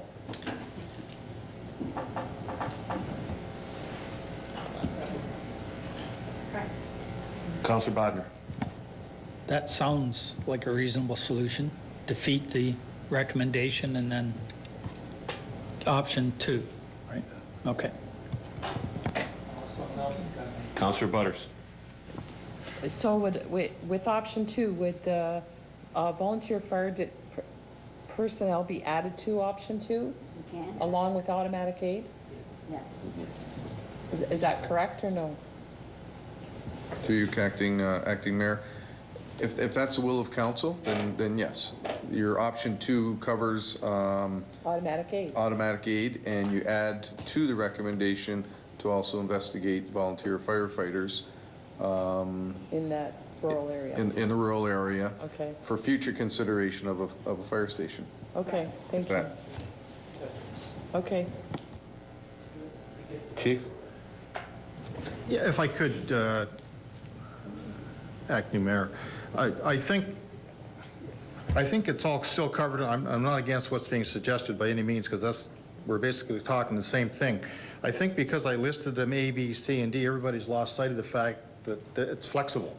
If I get council's direction to go with option 4, and with the proviso that I investigate D prior to doing anything else, that's where we would go, and then do A, which would be volunteer. I don't think you got to change it, because I don't think it's, now unless the clerk, he did point out the fact that we're going to move ahead with the second station, so that may be the issue with, maybe that's why he pointed it out. So the reality is, I guess, yeah, I would concur that option 2 is probably your best way to go. That way you're going to add, you're going to get something done right away with regards to better protecting the lower part of the community, if we can do that with Fort Erie. And secondly, you're giving me direction to move ahead to see if there's interest in the community. Any other discussion? Councillor Kenny. Thank you, Deputy Mayor, and also Chief. I'm agreeable with option 2, but also if we could take into consideration what Deputy Mayor has suggested about that building. If you could investigate that again, that might be a cost-saving measure as well, and something that council would be more amicable or more agreeable to, because it's the cost factor here as well. And like I said earlier, we have been recruiting volunteers as volunteers for the fire department for many, many years. And not one individual from the rural area has come forward. So maybe direction just in the rural area will do that, but they've been given ample opportunity and they've never come forward. So I'm okay with soliciting, trying to get them, but I'm not okay with the cost involved. So maybe that could be added as well. Thank you. Thank you. Any other discussion? Chief, would you have any more discussion? Your Worship, nothing on my part. It's council's pleasure. So does someone like to move for option 2? Or we can't do that? Oh, okay. Okay. Yes. Yes. Okay, then we will call for the question on this recommendation, and we do have a seconder already. So all in favor of the recommendation? Option 4. Opposed? Okay, we're opposed. So now we move on to making the recommendation for option 2. Do I have a mover for option 2? Councillor Bodner, do I have a seconder? Councillor Kenny? Sorry. If I may, Acting Mayor, that if somebody's going to put on the floor of option 2, that basically that staff be directed to continue discussions with the Fort Erie Fire Department with regard to automatic aid, and the fire chief be directed to hold a public meeting with regard to recruiting of volunteers in the rural area in anticipation of potential fire station in the rural area. Councillor Elliott. And the third addition would be to what Councillor Kenny had put forward to investigate the possibilities of a building for rent. Okay. Hold that down.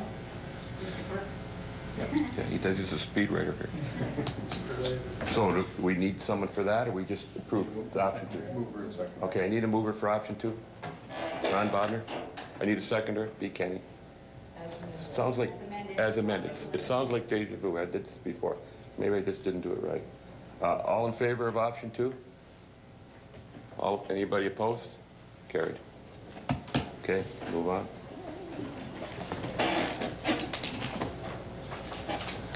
Okay. Item number 4. Councillor Kenny. Thank you, Deputy Mayor. Let's see here. The subject is the fee schedule revision from the Department of Fire and Emergency Services, report number 2016-194. Do I have a seconder? Councillor Elliott. Is there any discussion? Councillor Kenny. Thank you, Deputy Mayor. I just want to thank the chief for this report and for re-looking at this section of our fee schedule that, in my opinion, kind of got overlooked.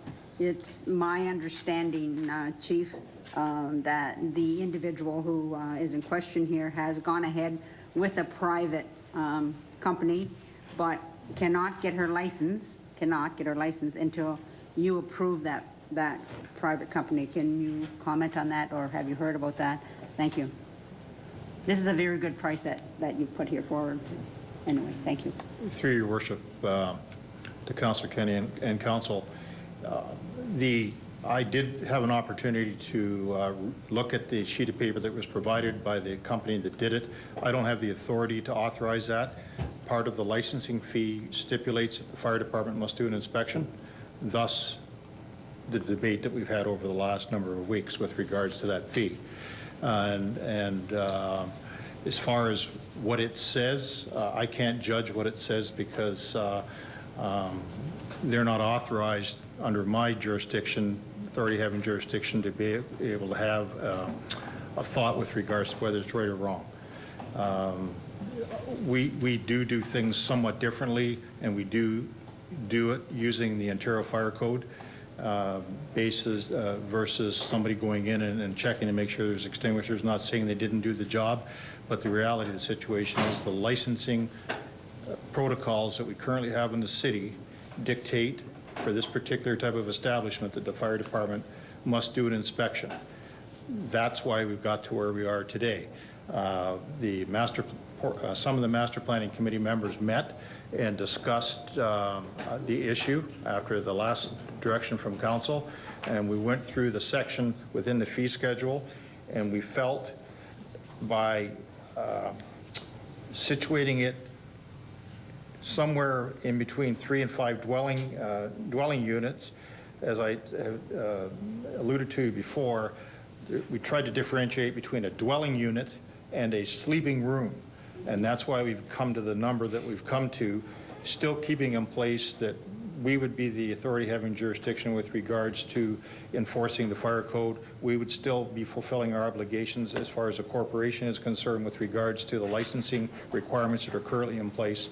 And that's where we best felt that it should fit within our fee schedule, thus the report and the change in the bylaw. Thank you, Chief. That's what I needed to hear. Thanks. Any other comments? We'll call for the question. All in favor? Opposed, if any? Carried.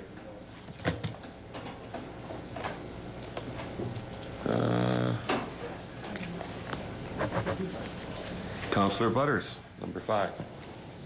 Thank you, Acting Mayor Main. Fire and Emergency Services Report number 2016-205, subject fire prevention inspections and educational programs.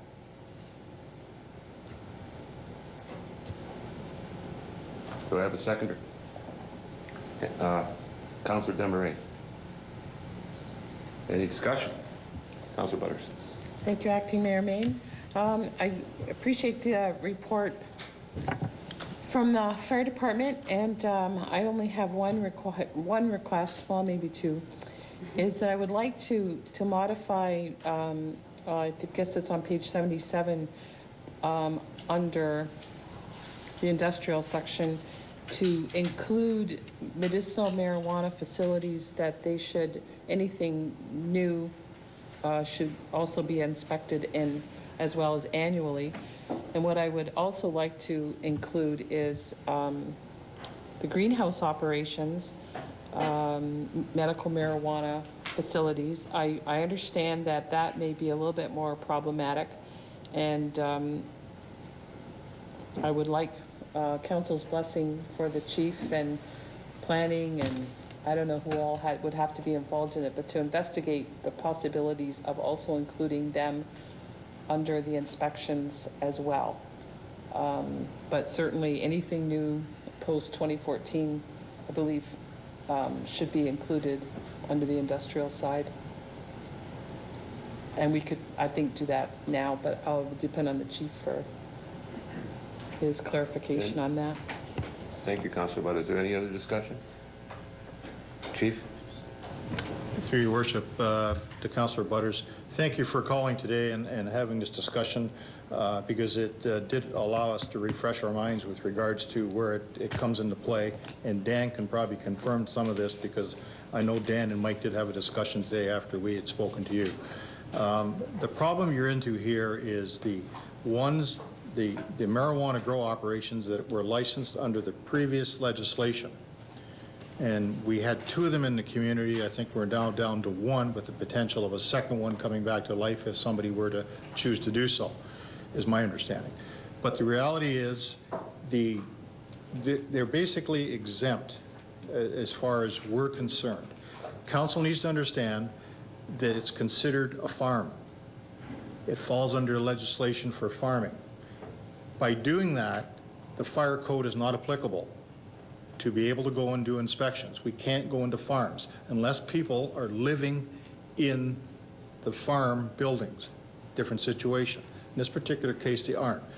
So we don't have the authority to deal with those ones at this particular time. We do have the authority under the new legislation, unless something comes up that says otherwise. And I think we would slot it in under commercial businesses, commercial/businesses. In the fee schedule, we have a fee for doing an inspection in marijuana grow operations of $250 that we could charge. It's already in place, but it hasn't been identified within our fee schedule with regards to commercial. So that's an easy fix. We could add that to the commercial section of our bylaw that's before you here tonight. The real issue here is that there's a loophole that our hands are tied. Quite frankly, as I explained to Councillor Butters today, if we showed up, the people would not have to let us go on the property. We don't have the authority. We couldn't even get a warrant to go on the property. The enforcement arm, which is either the RCMP or the Niagara Regional Police, I'm really not sure which would, or if not both, or pressure has to be put on the federal government to change the legislation to allow for inspections by local municipalities with regards to fire safety, building safety, property standards, and those types of things. Right now, that's not there, as far as I understand. Dan, is he here? He stepped out. So, is he here? I'm sorry, I didn't see you behind Ron. But you may want to speak to it as well, Dan, but that's my understanding of it is, and that was something that we have discussed, I believe, before council, or at least Dan has previously at length with regards to this particular issue. So that's the best I can answer. So those two particular facilities, we don't have the authority.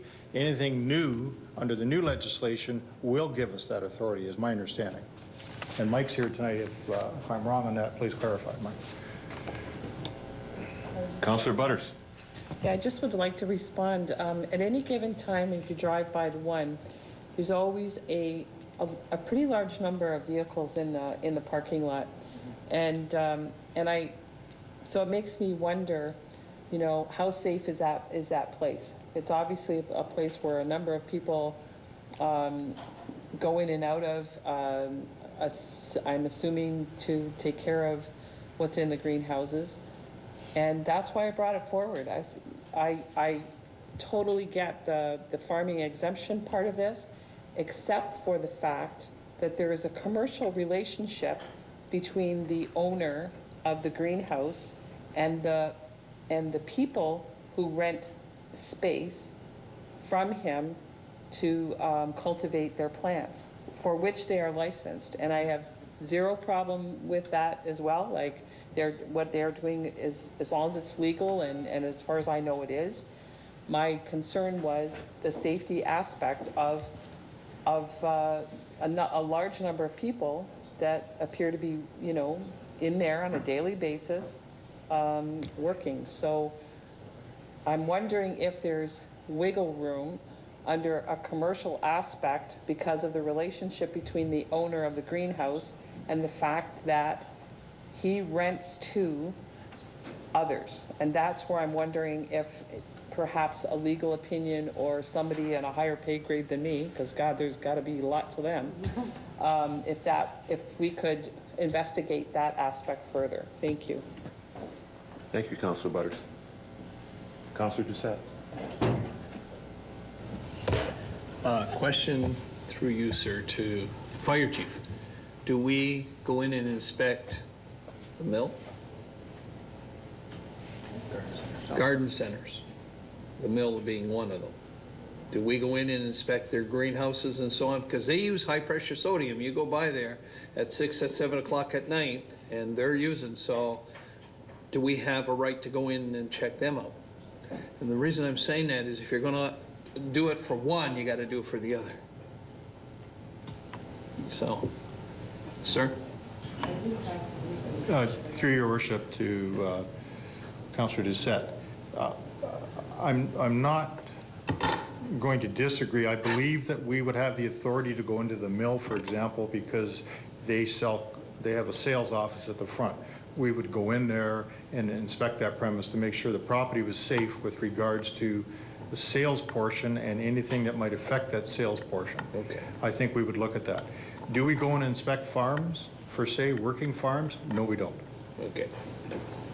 So, Councillor Elliott. just a new question, and it might even not be that important, but I'm just trying to figure out on page 81, the occupancy type, LCBO licensed premises, we inspect annually, and restaurants are every 2 years. Why do restaurants we only go to every 2 years, but LCBO licensed premises we go to annually? They both, I would assume, have plenty of patrons in at all times, and I just wondered what the difference was in the frequency. Your Worship, through you to Councillor Elliott, LCBO is because of liquor. There's more onus put on places, establishments that have liquor versus Canadian or Kentucky Fried Chicken or a place of that nature. That's why we normally would do that. And again, it depends on the schedule. Can we do it? We've modified the schedule significantly based on our previous bylaw in comparison. The other thing we are now doing, since we now have a full-time fire prevention officer that can focus on fire prevention activities, he has been able to get, with the help of Mike, we've got all of our full-time staff trained to do basic inspections in our facilities, and he will be scheduling, and is in fact scheduling, our duty crews to go out and do fire prevention work on a regular basis, not every day, but as much as possible. Also, we're also using our volunteer force with regards to our rural program. So the short answer is we look at liquor as more of a risk versus a restaurant. Okay. With help. Okay. Any other questions on this topic? Councillor Butters. I would like to then put forward that I need to amend or to modify that portion that would include medical marijuana facilities that the chief said could be done fairly easily, and so I need a seconder for that. Do we have a seconder for that? Councillor Damaris? And if we could vote on that part, that amendment, I would appreciate it. But then I also want to still ask for council to support the idea of investigating further inspections in the other two instances that I mentioned.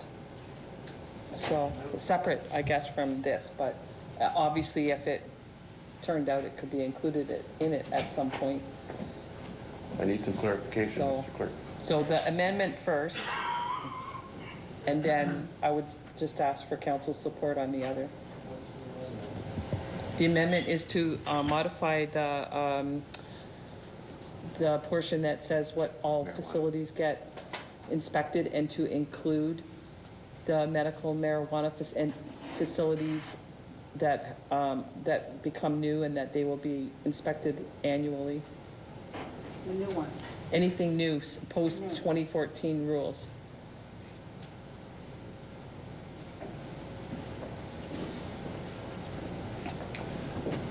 Councillor Doucette? I know where you're coming from, and I understand where you're coming from, but if the fire chief tells us we don't have any authority to do it, then why are we doing it? No, please, go ahead, Chief. Go ahead. If I mean, could, if he tells me it is, then it's fine. Mr. Chair, when I alluded to the fact that we couldn't do it, we can't do it in anything that's described or falls under farm. The old legislation, prior to 14, we had two operations that fell under that particular legislation, governed by the federal government. Okay. Anything new could fall under what Councillor Butters is proposing with regards to under the commercial portion of our inspection schedule. If we added medical marijuana facilities, we can go into those legally and enforce the Ontario Fire Code in anything new. But anything that was existing, we can't go into because they fall under farm legislation. And again, I stand to be corrected on some of that, Dan. If you want to speak to it, by all means, if you can help me with that, because I know it has been discussed with planning. Through you, Acting Mayor, to members of council, the chief is correct. If there is a new medical marijuana production facility being proposed in the city, and right now there is one that was granted approval by the Committee of Adjustment dealing with separation, the OMB agreed and granted that application, they would then fall under council's provisions under the zoning bylaw that requires a site plan agreement to be in place. Part of the site plan agreement in place, I can include a clause that would, in fact, require annual inspections for fire. The two facilities that are under the previous medical marijuana regulations, pre-2014, the council does not have any agreement with them to be in operation. They're non-conforming uses and they're not considered commercial. The new ones would be.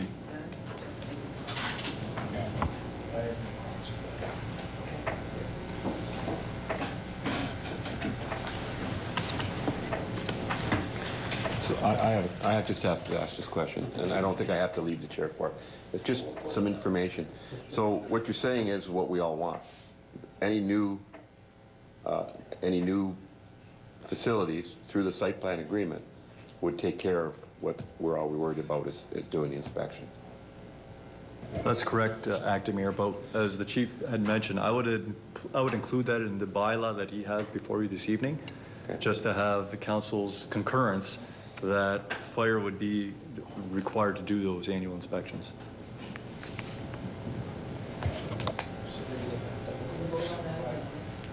Okay. We have a seconder for Barb's amendment. We do already? Okay.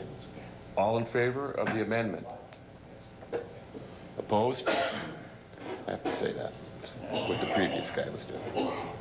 Okay, now we can vote on the, right? Okay. So we already have a mover and a seconder. Oh, I'm sorry. Councilor Doucette, go ahead. In conferring with the clerk, just that if we make that modification, I have no problems making that modification, we just did it, okay? That the bylaw cannot be passed tonight, it will have to be passed at next council meeting, because we've modified the bylaw. Okay, so the next meeting. Next meeting, we can do everything else, but we will not be able to pass that bylaw tonight. Peter, go ahead. Yeah, through you, Acting Mayor, you would, your next point of order would be passing the recommendation as amended. Mover and seconder, and I will amend the bylaw numbers that the bylaw for this particular item will come back then at the December 12th meeting only. The report will be passed and approved, it'll just be the bylaw that will come forward. All right, so then we're still on track. We can vote on the recommendation. And we have a mover and a seconder. And no other questions? Call for the question. All in favor? Unanimous. Okay. Item number 6, Councillor Kenny. Thank you, Deputy Mayor. It's a recommendation report on the creation of an active transportation advisory committee. Do I have a seconder for that? Councillor Butters. Discussion.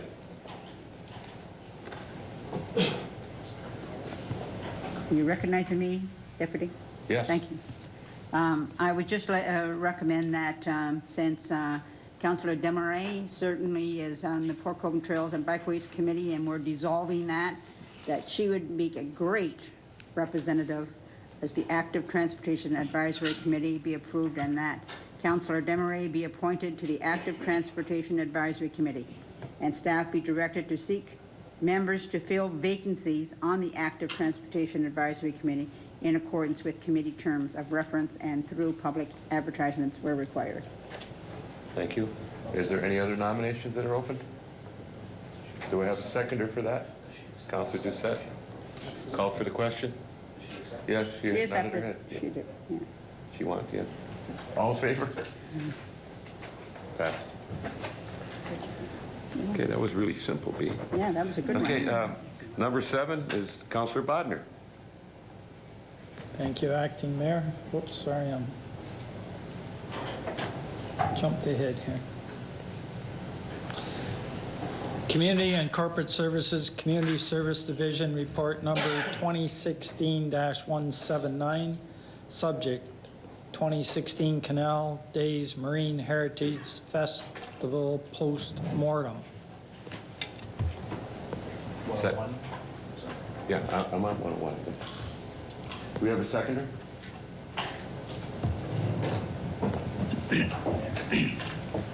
Councilor Demers.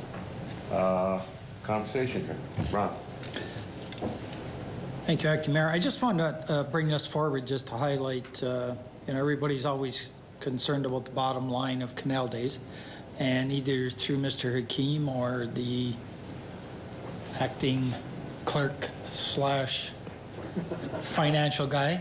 Wonder whether one of them could give us, I don't know if we need the whole breakdown of the festival. I think everybody that was there, it was very good, but how do we do financially, I think, is really the bottom line. Can you say that? Through Acting Mayor, I guess that's myself that'll give you that update. The 2016 Canal Days was obviously a very successful Canal Days, both in the attendance and the activities that did take place on Canal Days weekend. As far as the financials go, we also did very well on the financial side. Canal Days essentially broke even. We had a small surplus of about $1,200. So it was well managed, and there were some areas where financially we did very well, and I have to say that we on the revenue side, which is basically also weather dependent, depending on the weather, and we had good weather, so therefore we did have good attendance. So with regard to our ship cruises, our revenues were over budget by about $13,000 there. Our bar sales at the three concerts did very well. We were $19,000 over budget on the revenue side there. Also, this year we got into advertising, putting coupon book out where we did some advertising in that, so we raised about $5,000 there. In addition, we did receive a provincial grant in 2016 where we received $62,500, which is considerably more than what we did in 2015. And those were spent on a number of different things, upping our entertainment, attractions, infrastructure, and our marketing activities. So with all of that said, I thought we did quite well. Unfortunately, our sponsorships were down a bit from the budget. We didn't raise the budget, but we do have had a contingency set aside of about $40,000, which covered that. So the fact that we have that contingency, because you don't know what's going to happen. We know what's going to happen on the expense side. The revenue side, as I said, is weather dependent, and sponsorship is also dependent on the sponsors and their ability to be part of the economics of Canal Days. So with all that said, overall, we were able to cover all the expenditures, and our revenues were quite well in order to do that, due to the fact that we had a good turnout, good attendance, and good weather, and so we were able to essentially break even, and we brought in a number of people into the city, and hopefully return visits to the city after Canal Days, which is, I think, the important thing that we do see on a regular basis. And so overall for the city and the community itself was a successful Canal Days. Thank you, Peter. Any other discussion? Councilor Elliott. Thank you, Acting Mayor. Through you to the Treasurer. Peter knows I'm going to ask this because I had talked to him just after the Canal Days committee meeting. On the revenue side, we show the sponsorship level, sponsors and donations. The actual shows at 96,184,96. Our budget, our target was 155.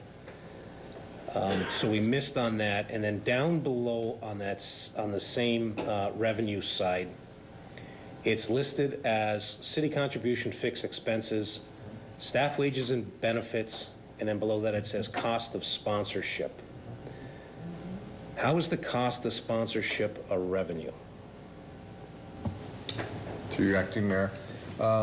We budget for that.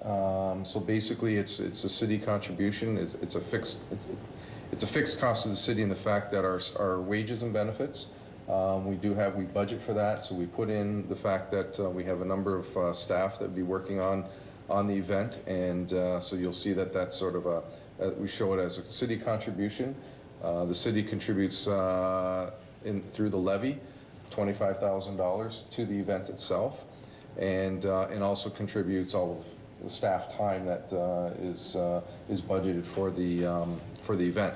In addition to that, we do budget for our sponsorship. So there is a commission that our sponsorship receives for the sponsorship monies that are raised for the event. And the sponsorship was $39,000. We budgeted. We actually had a savings with regard to. We used to have a full-time staff doing the sponsorship. So we contracted that out this year to see how that would work. So it ended up costing us $40,000 versus the cost of a staff person. So that was budgeted. So it shows that it's an expense of $40,000, but because we also budgeted for that, it's a city contribution towards the cost of the sponsorship. And just one quick follow-up question. I'm just trying to figure this out because when I read it, I'm not understanding. At the bottom, on total revenue for 2016 actual, it says $658,872.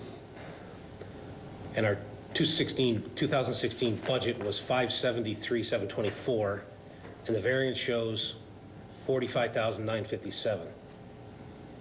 But the actual difference between those two numbers is $85,000. So I'm trying to figure out how you got to the 45 and not 85. On the revenue side? On the revenue side. And then the same thing shows on the expense side. And I'm trying to figure that out.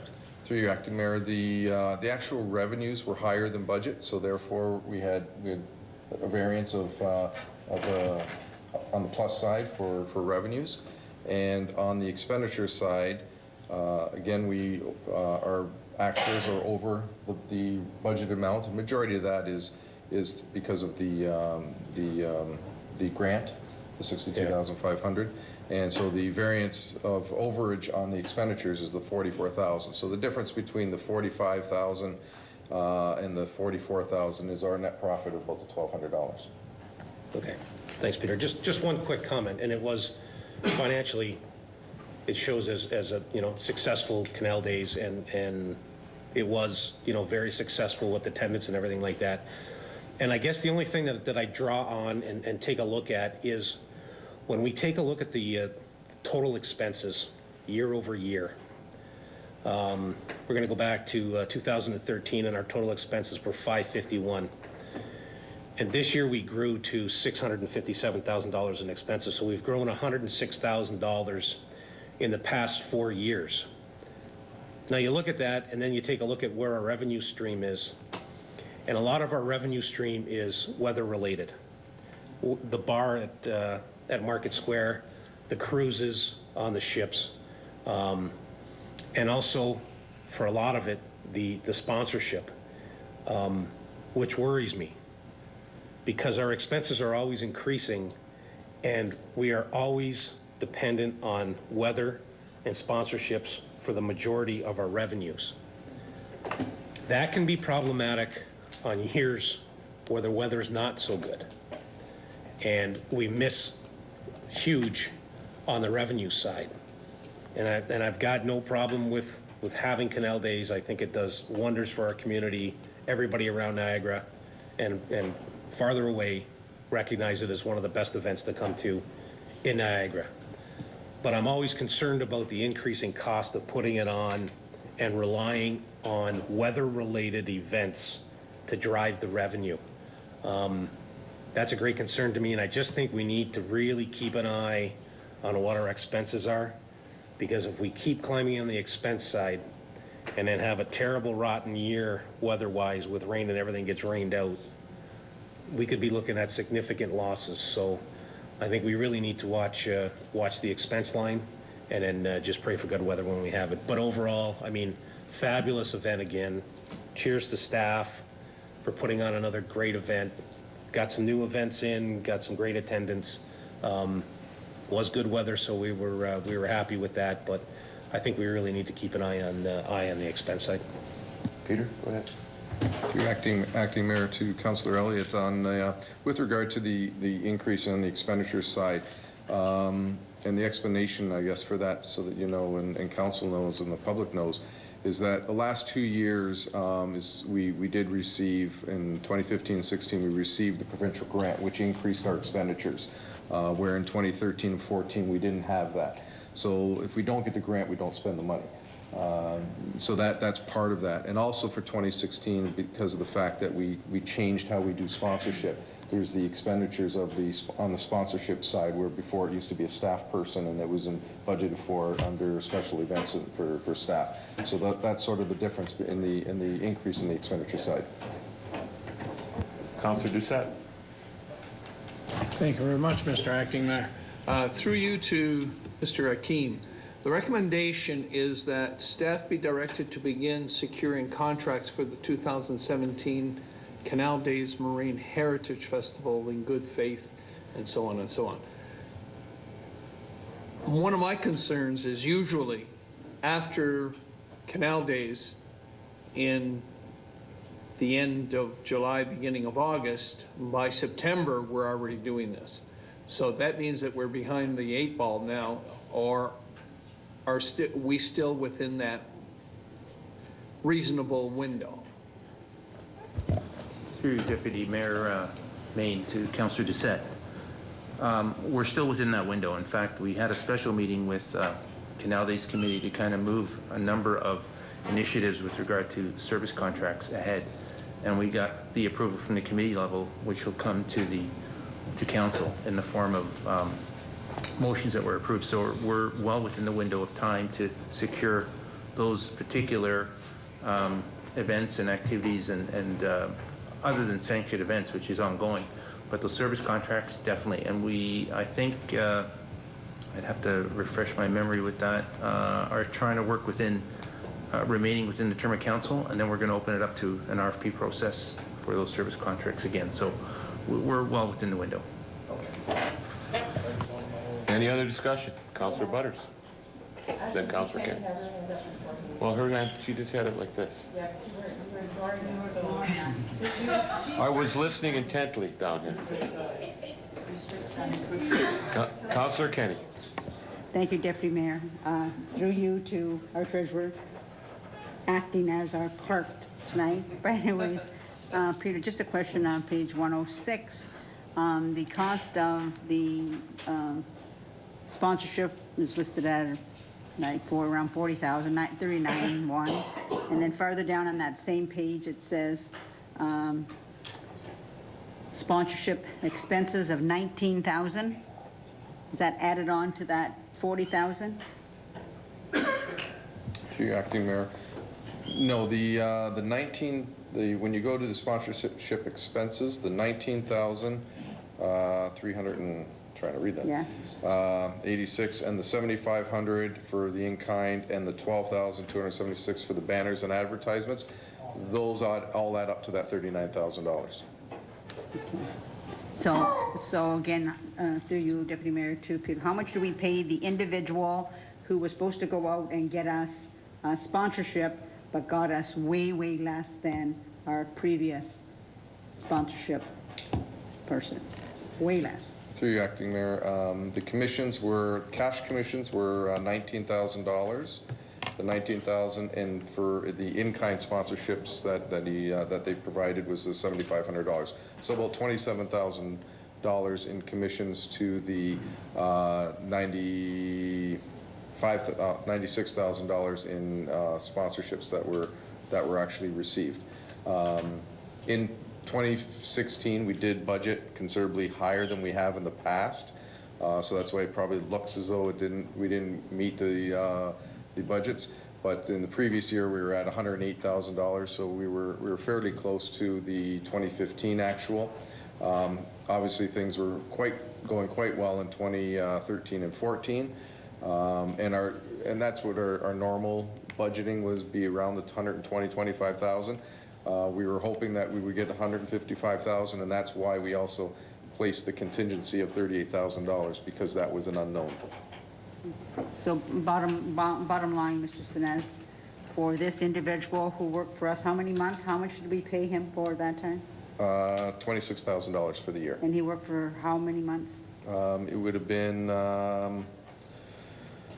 from, I think it was November to August. Okay. So about 10 months. Thanks. Thank you. Councillor Butters. I have a question for Mr. Sinez through you. How are we planning to do sponsorship for next year? Through the acting mayor, we do have a contract with the same individual that will continue for this year. It was a contract that was I believe it was 3-year contract. So this person is already starting on Canal Days and has been working on a few other sponsorship projects for the city. So that person will be in place for next year. Councillor Desmarais. Thank you, Acting Mayor. I would like to understand better how a 3-year contract came into play. I didn't know that it was a 3-year contract, and I'm on the committee, but I did also share my concerns, which were many, with the Canal Days Committee about sponsorship, how it was done, and what I considered to be the shortfalls. I didn't think we really received what we should have received. I really felt that could have been done differently. So, and I asked the committee to put forward, or Harry's department in particular, to put forward a set of expectations for the coming year, so that we might be able to get what we should be getting, and see it done a little bit differently, because I felt that there was a lot of scrambling going on at the last minute, and I think that, you know, when you're dealing with a contracted firm that is in the business, that shouldn't be happening. So if you could explain how the 3-year contract came into play, I'd like to hear that. Here. Through the acting mayor, it was a proposal that was sent out, and that was part of the proposal, and so we are continuously working. I know this, the CEO, myself, and Harry, and working with the individual and the company to make sure that the sponsorship continues, and that the fact that this year is basically a full year versus 10 months or 9 months that was in place for last year, and starting fresh, I guess. So we're having discussions with them. We've had discussions with them about moving things forward a lot quicker this year, because now people know both himself and that he's working for the city of Port Colborne and moving things forward. Okay, and hopefully the local businesses would be included, the smaller business would be included in the reach for sponsor, because apparently many of them weren't, and they weren't very pleased by that. Yeah. CEO? Sure. Through Deputy Mayor Main to Councillor Desmarais, I can expand on Peter's answer a little bit too. Around, well, probably August of last year, staff received an email from a council member. There was a session being advertised in Niagara Falls about maximizing your revenue potential for your city through naming rights and sponsorships. And the council member said, I hope some staff members are attending this. And so we arranged to have an event coordinator from Community Services attend. And they came back, she came back and said, this is amazing, the potential, this is a great company that we can partner with. and we should investigate it. And this included not just sponsoring Canal Days, but also naming rights. For example, you know, I think lately, the person that we ended up contracting with has sold naming rights to one area of the library, so the library can receive some annual revenue for a reading room, for capital, for the reserves for the library. So it was all aspects of maximizing our revenue. At the time, we knew that we couldn't award, even though she was happy with him, the company, we knew we couldn't award it directly, so we obtained 3 quotes. One company, I guess, declined to quote, or their quote, they weren't on time. I can't remember, there's 3 that we spoke to. This one that we ended up contracting with was the cheapest. The second of the 3 was the most expensive by far. There was an initial fee they wanted us to pay just to come and assess our potential and all this. So we did go, and in talking with the clerk and the treasurer at the time, it was determined that the procurement policy allowed us to contract without council, like at the staff level, and we proceeded to enter into the 3-year contract. We were really happy with the amount of the expenditure vis-a-vis the amount of wages and benefits we were paying to a full-time permanent employee, and we still are. I think the results speak for themselves in that aspect. There were growing pains. 100% there were growing pains, and I think council's probably generally aware of them. In fact, we had to dedicate some resources, some staff resources to the sort of handoff between the sponsor, ship coordinator, and then like sort of the last mile to getting the rubber to hit the road. But we think that we've, I think, speaking on behalf of the treasurer and the manager of community services, we think that we're in a better position for next year. The other thing that we changed a little bit was an aspect in how we approached it. Instead of a shotgun approach where we had 50 company names on a Canal Days brochure, we tried to go with presenting sponsors. So for example, XYZ presents the fireworks, or ABC presents the boat parade. And that was effective, and we are planning on continuing that for next year, as well as looking at city facilities and possible naming rights in facilities like the Marina, Valet Health and Wellness Center, maybe even the Roselawn Complex. We're not too sure. And that's all dependent on market and what's really out there. Thank you for that. Any questions? None? We'll call for the question. All in favor? Passed unanimously. Okay. This evening, as we sat down from Mr. Hakeem, and I just have a couple of questions through you to him, in my guess, in question about the contractor. We haven't chosen the highest contractor. We chose the in-between individual who submitted a quote. So it sounds like we're going with these wood-full doors, which are supposed to achieve the level of sound that is to help in that room and improve the acoustics. So I'm just wondering if Mr. Hakeem has had any knowledge of this company before, where they were used, and did these doors actually achieve the acoustic, I guess, results that we want.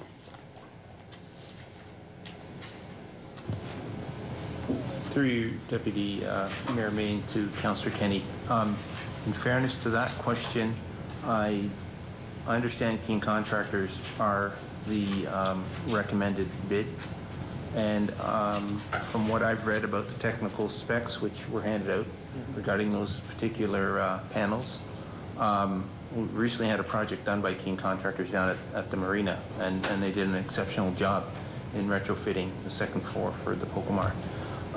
But working with Ron's group, they've been securing some of the workmanship and working with the contractors directly.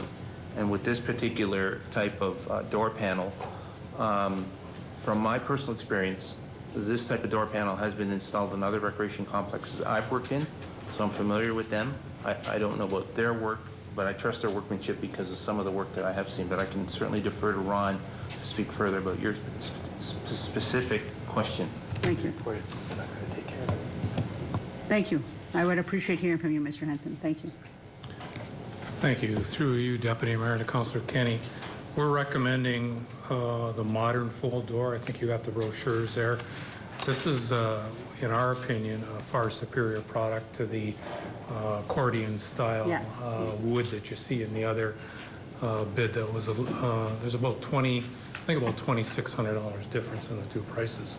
So the acoustics on the modern fold door, as supplied by King Contract, and we think out of the three that were put in, is by far the superior product in achieving the acoustics.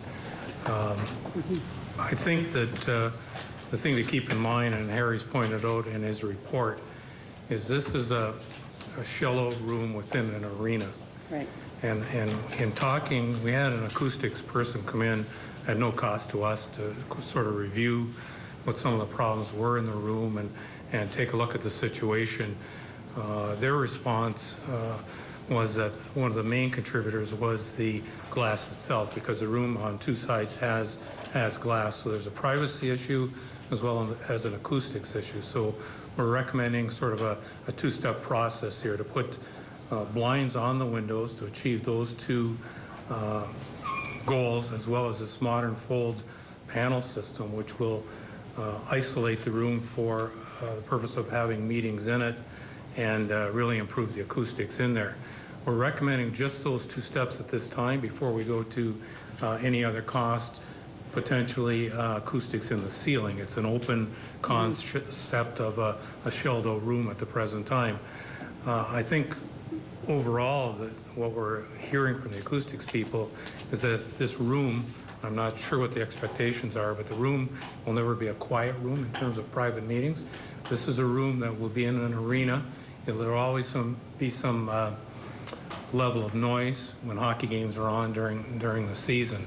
So we're hoping that this modern fold acoustic panel will really achieve what we want to do in terms of having meetings in there for the purpose that's intended, but not for a quiet meeting. We've recommended and talked to Harry's group that in booking meetings, we think it's prudent to anybody coming in that wants to have a quiet meeting, a private meeting, that rooms in here or perhaps Roselawn would be more appropriate to recommend to the people that are looking for that.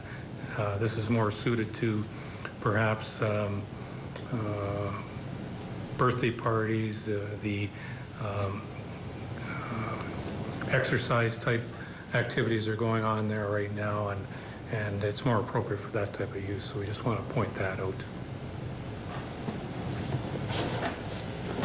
Great, thank you, Mr. Hanson. That was kind of my concern, because I just wondered how much it says it would provide some level, but I guess also we're putting up this door, this kind of door.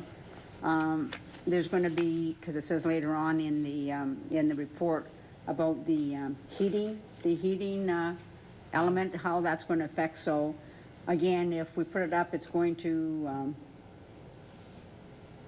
kind of be detrimental to that as well, right? Because you won't be able to heat both because you only have one heating system in there as well. Is that correct? Through Deputy Mayor and Councillor Kenny, this modern fold type panel section that goes in will divide that large room to about 60-40. There's sufficient lighting and heat controls within the room itself. We will have to make modifications to the controls that are in there so that somebody in the meeting room would be able to actually control the temperature as opposed to trying to control it for the entire room. So there are sufficient funds in there in the analysis and the cost provided by this contractor. There's sufficient funds to do both the panels, the acoustic blinds, and the controls themselves within the current budget. So we're fairly confident we can achieve that. Great. Okay. Thank you. Thank you, Deputy. Thank you very much, Mr. Acting Mayor. Question through you to Ron or Harry. How quickly can this contractor start? Through Deputy Mayor and Councillor Doucette, I think realistically, us being almost in the first week of December, we're probably looking at a January start for the contract. We need the award tonight. Okay. We'd have to put them on notice, start ordering the materials and so on. So my best guess would be probably mid-January, given the Christmas season and everything else. So hopefully get this under construction. This will put this room out of commission for a short period of time when the construction's underway. Yeah. My only concern was that it wouldn't happen for 6 months. We've got to get moving on this, so that's great. Thank you. Thank you, Acting Mayor. Through you to Mr. Hanson. Ron, I wanted to be absolutely sure, going forward with this, you're confident that by putting up these dividers and putting in the blinds, that will take care of the acoustic issues and the climate control. Do we have plans to look at the sound system? It was quite embarrassing to have the hydro meeting in that room because everything seemed to fail at once and nothing could be heard. It was just terrible. So I'm hoping we can avoid those things for the future. And I'm hoping we can get it all done before the spring. Through you, Deputy Mayor. We wanted to put that caution that I mentioned just previously that this will never be a quiet room.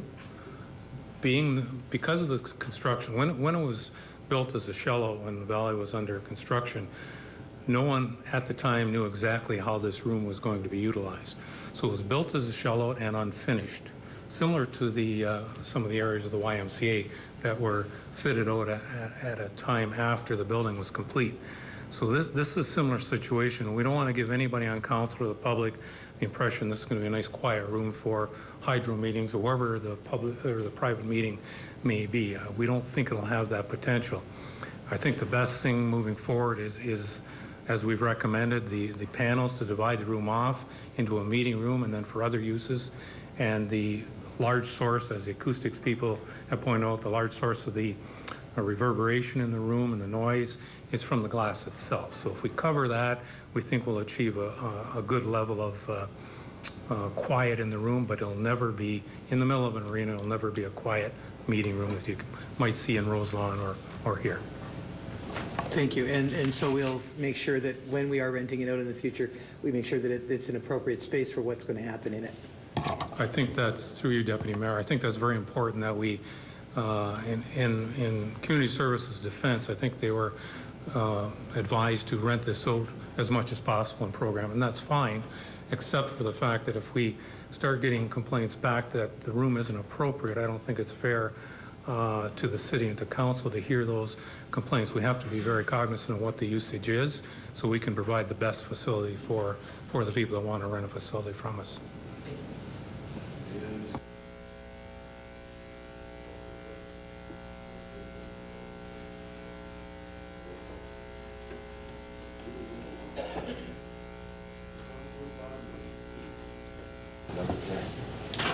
Thank you, Acting Mayor. Community and Corporate Services, Community Services Division, report number 2016-204, subject, Berkeley B1 2017 Fishing Canadian Championship Proposal. We have a seconder for that? Dr. Demery? Any discussion, Mr. Price? Thank you, Acting Mayor. I bring this up just to highlight it, get us a little more exposure in the community on this. I think it's going to be a great opportunity for the city to showcase itself. This is a big deal in the fishing world, and I think we'll get lots of benefit from this, lots of exposure. And I don't know whether Mr. Hakeem has anything to add to this, but I simply wanted it highlighted and brought forward so that possibly it'll get on the news and let people know they can come out and see some people they might see on TV in the fishing world. So it's good. Any other discussion? Do you have another question, Councilor Barber? No, I didn't know whether Harry had anything else to add. It's just simply for information, basically. If I may, through you, Deputy Mayor, to Councillor Bodner and Council, bringing a major national event of this scale to the community is significant. Again, I don't know the history as far as what's been brought in the past, but you're going to start to see this type of thing coming not only to Port Colborne, which we're fortunate to have, but I think the region as a whole. And there are other events down the road that perhaps we may be participating in, not to be premature at this point. But it does have the residual spin-offs that are very, very positive to the community. There is an investment, no doubt, but I think we're going to work hard to really secure a return on that investment, as well as look at funding opportunities down the road, which we've identified. So unless there are any other questions, I think the report stands on its own merits, and we've worked very closely with finance to make sure that we are at least putting in a good, what we think is a manageable affair as far as running this particular event.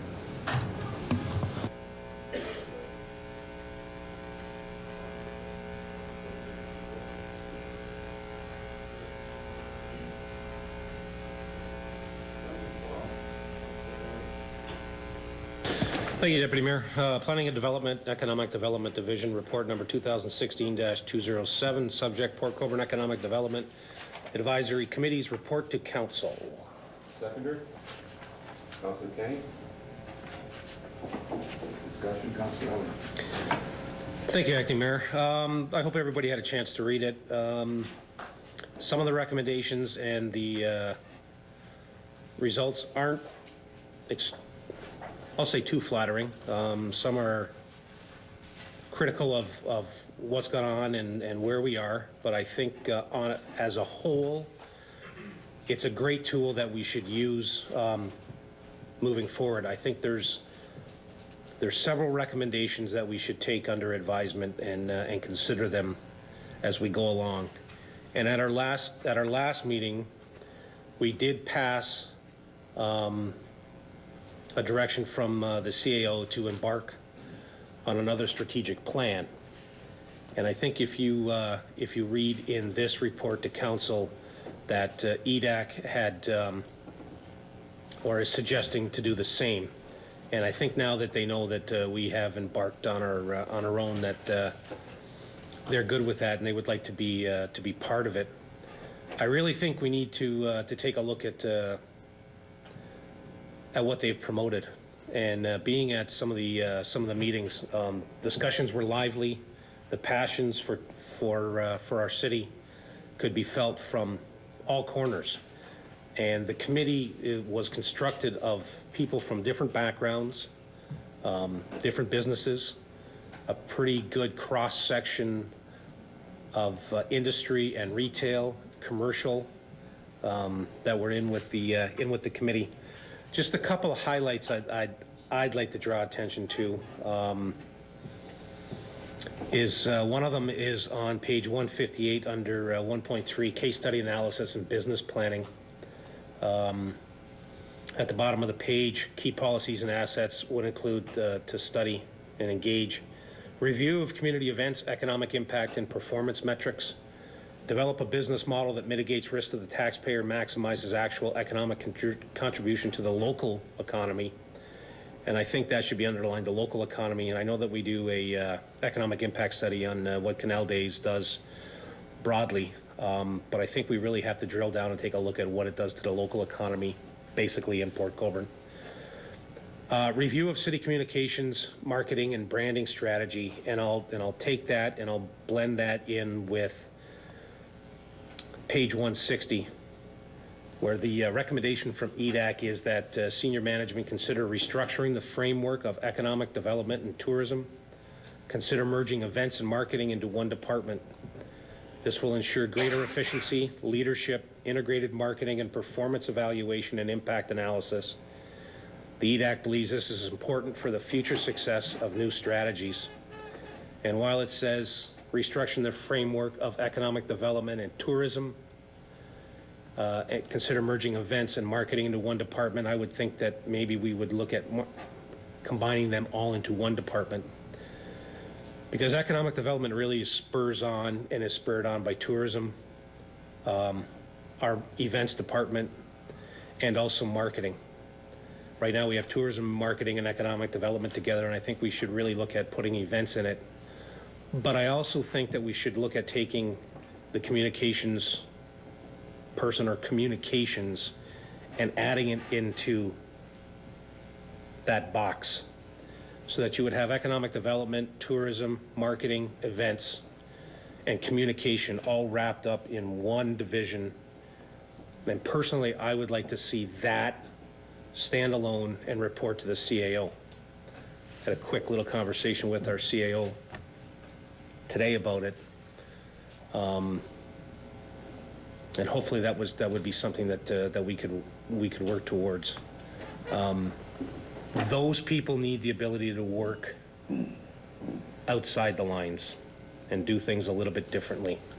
Economic development, and I don't know if Evan wants to speak to this as well and the report, but I think economic development needs to be on their own and go out and do and chase and look at things differently.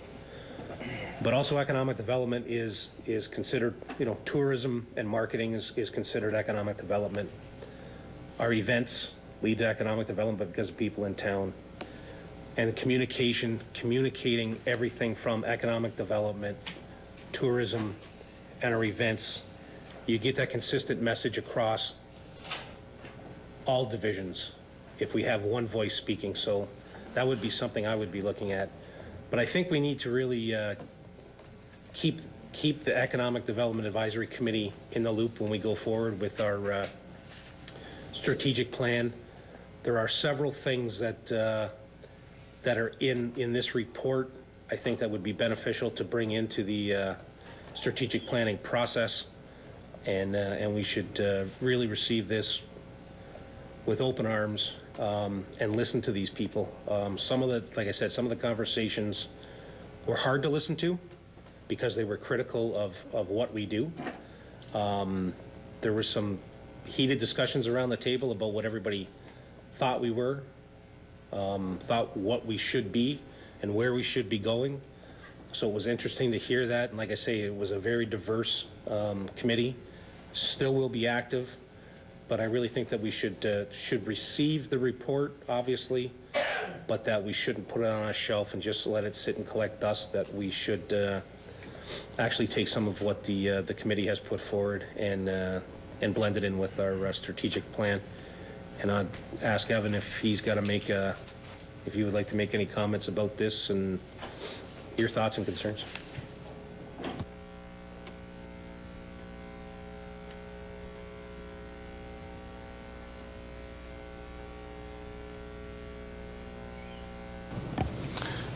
Thank you, Councillor Elliott, through Acting Mayor Main. Report was developed entirely by the committee members through 6 sometimes difficult, sometimes fun, sometimes trying meetings, but I think everyone on the committee found it to be a worthwhile experience. It's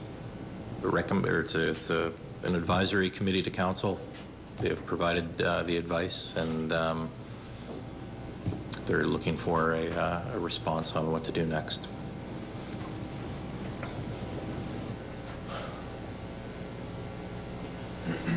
Any more discussion?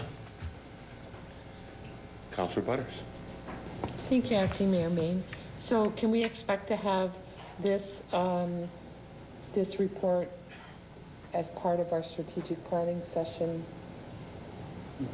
stuff? Can we expect to have that? Because I think they've done a really good job on giving us lots of things to have a really good look at, and the strategic part of this is, I think, where it belongs and where it can be fully fleshed out and discussed and debated. So I guess I'm asking the CAO. Yeah, sure. Sorry. Through Deputy Mayor Main to Councillor Butters, and I guess in part to Councillor Elliott's earlier comments, I think that the action item from here moving forward, there are a few items that they're recommending that I think the Economic Development Officer already had on his radar, specifically surrounding branding and strategic planning specific to economic development, that I think we'll see in the 2017 budget process. The best way to move forward with the remainder of the items is for the Development Advisory Committee to continue to work on them.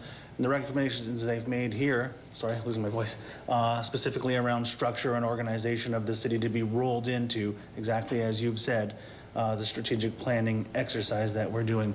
In terms of the organization of the city, the structure that we have for our employees, there's always value in taking a look at our org chart and deciding if it's functional, if it's working the best as it can for the city. If we were building Port Colborne's staff today, what would that look like? It doesn't need to look like it used to look like. We don't need to do things the same way just because that's always been done. Having said that, the structure we do have with the directors is a bit tried, tested, and true. There's room for refinements and improvements. And in fact, in the last month or so, the 4 directors and I have been working on that. A lot goes into department design, including scope, scale, number of people, span of control, that is, how many people report to a supervisor and so on. And I don't think anything is off the table, sorry. In fact, when we went to the directors and I met, we talked about there being no sacred cows, no stone that should be left unturned.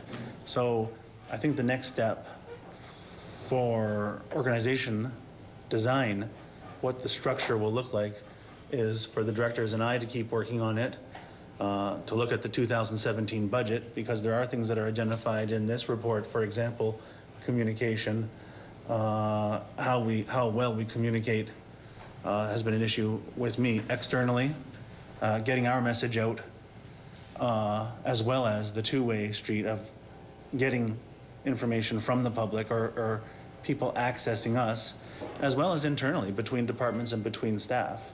And some of these ideas here are based on workflow too, specifically events and marketing and economic development and tourism. There is a connection there that I think can be strengthened in Port Colborne, probably.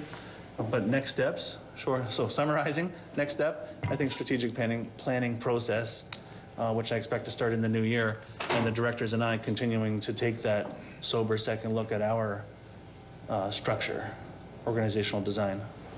Thank you. Thank you, Mr. Louis. Any other discussion? Well, I would follow these recommendations. I did sit in this committee, and I concur with Councillor Elliott. There was quite a spread of knowledge, quite a spread of economic things going on there, and they worked hard at coming up with this. Is everything is etched in stone? No, but I think it's a really darn good beginning. I think we really have to have a look at it, like Councillor Butters said, and I'm going to call for the question. All in favor? Opposed? Carried. Now, here's the question we've been waiting for on this part anyway. Are there any notice of motions?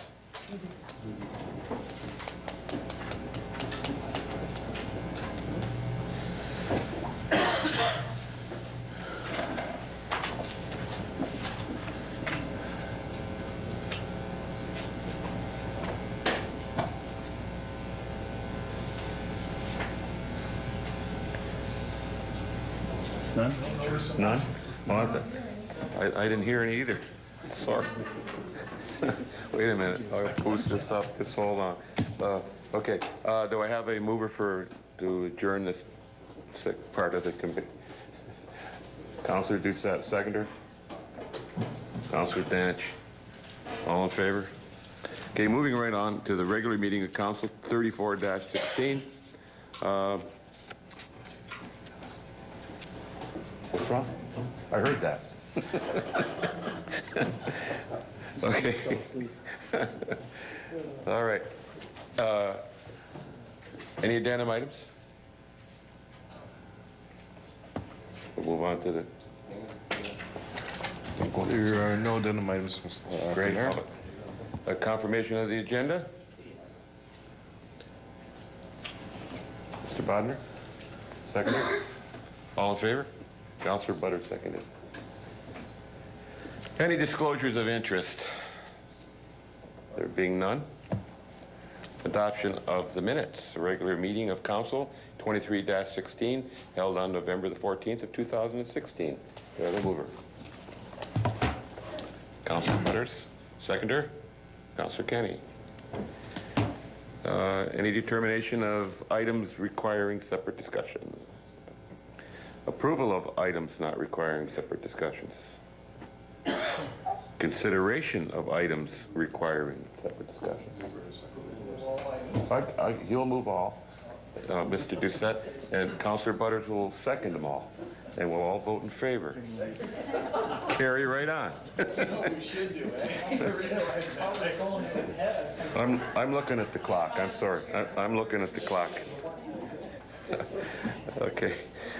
There's no proclamations, and I'd like to do these minutes of the boards in a lump. I will read them, and we'll do them together, I hope. The minutes of the Heritage Port Colborne meeting, May the 14th, 2016, September 14th, 2016. Minutes of Social Detriment of Health Advisory Committee. Didn't even know we had one of those. Everyone Matters meetings, October the 4th. Minutes of the East Village Neighborhood Improvement Task Force meeting of September 12th, 2016, October the 24th, 2016. Minutes of the Port Colborne Historical and Marine Museum Board of Management meeting, September the 20th, 2016.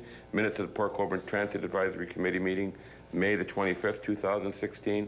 And minutes of the Environmental Advisory Committee meeting on the 14th. Do I have a mover? You do.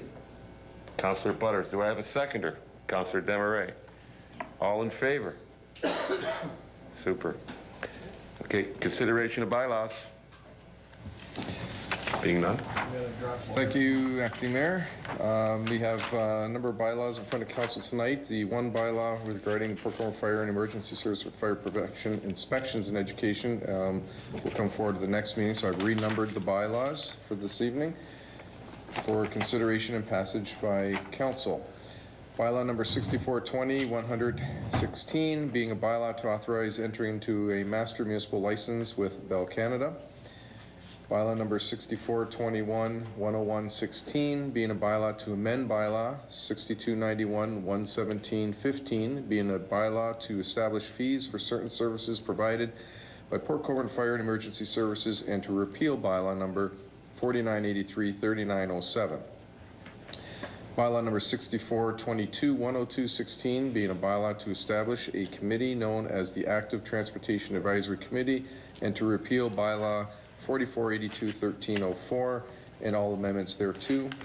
Bylaw number 6423-10316 being a bylaw to authorize entering into a contract agreement with King Contractors of Niagara Limited, re the retrofit and environmental improvements to the multi-purpose room at the Valley Health and Wellness Center.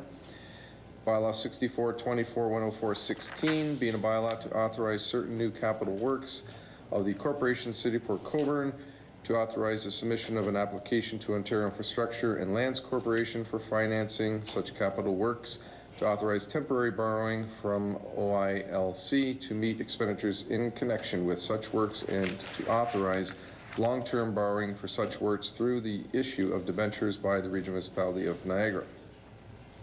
And finally, bylaw number 6425-10516 being a bylaw to adopt, ratify, and confirm the proceedings of the Council of the Corporation of the City of Port Colborne at its regular meeting of November 28th, 2016. Do we have a mover? Councilor Kenny. He does that to me all the time. Councilor Bodmer seconds it. All in favor? Carried. Okay, now we're need a motion to go into closed session.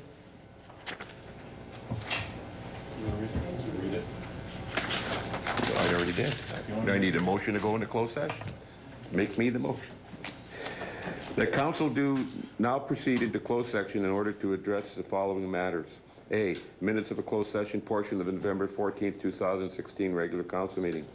Planning and Development, Economic Development Division Report 2016-70 concerning the potential disposition of city-owned lands and pursuant to the Municipal Act 2001, subsection 239, bracket 2, bracket C, proposed or pending acquisition of land by the municipality or local board.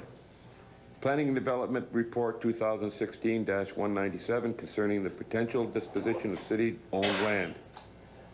Pursuant to the Municipal Act 2001, subsection 239, bracket 2, bracket C, a proposed or pending acquisition of land by the municipality or local board. And finally, Community and Corporate Services Clerk Division, report number 2016-2006, subject appointments to boards and committees pursuant to the Municipal Act 2001, subsection 239, bracket 2, bracket B, personal matters of both the identifiable individual, including municipal or local boards employees. Any I do disclosures of interest. I do that in there. Okay, do I have a motion to go into closed session? Councillor Kenny, seconded by Councillor Desmarais. We're going. I'm exhausted.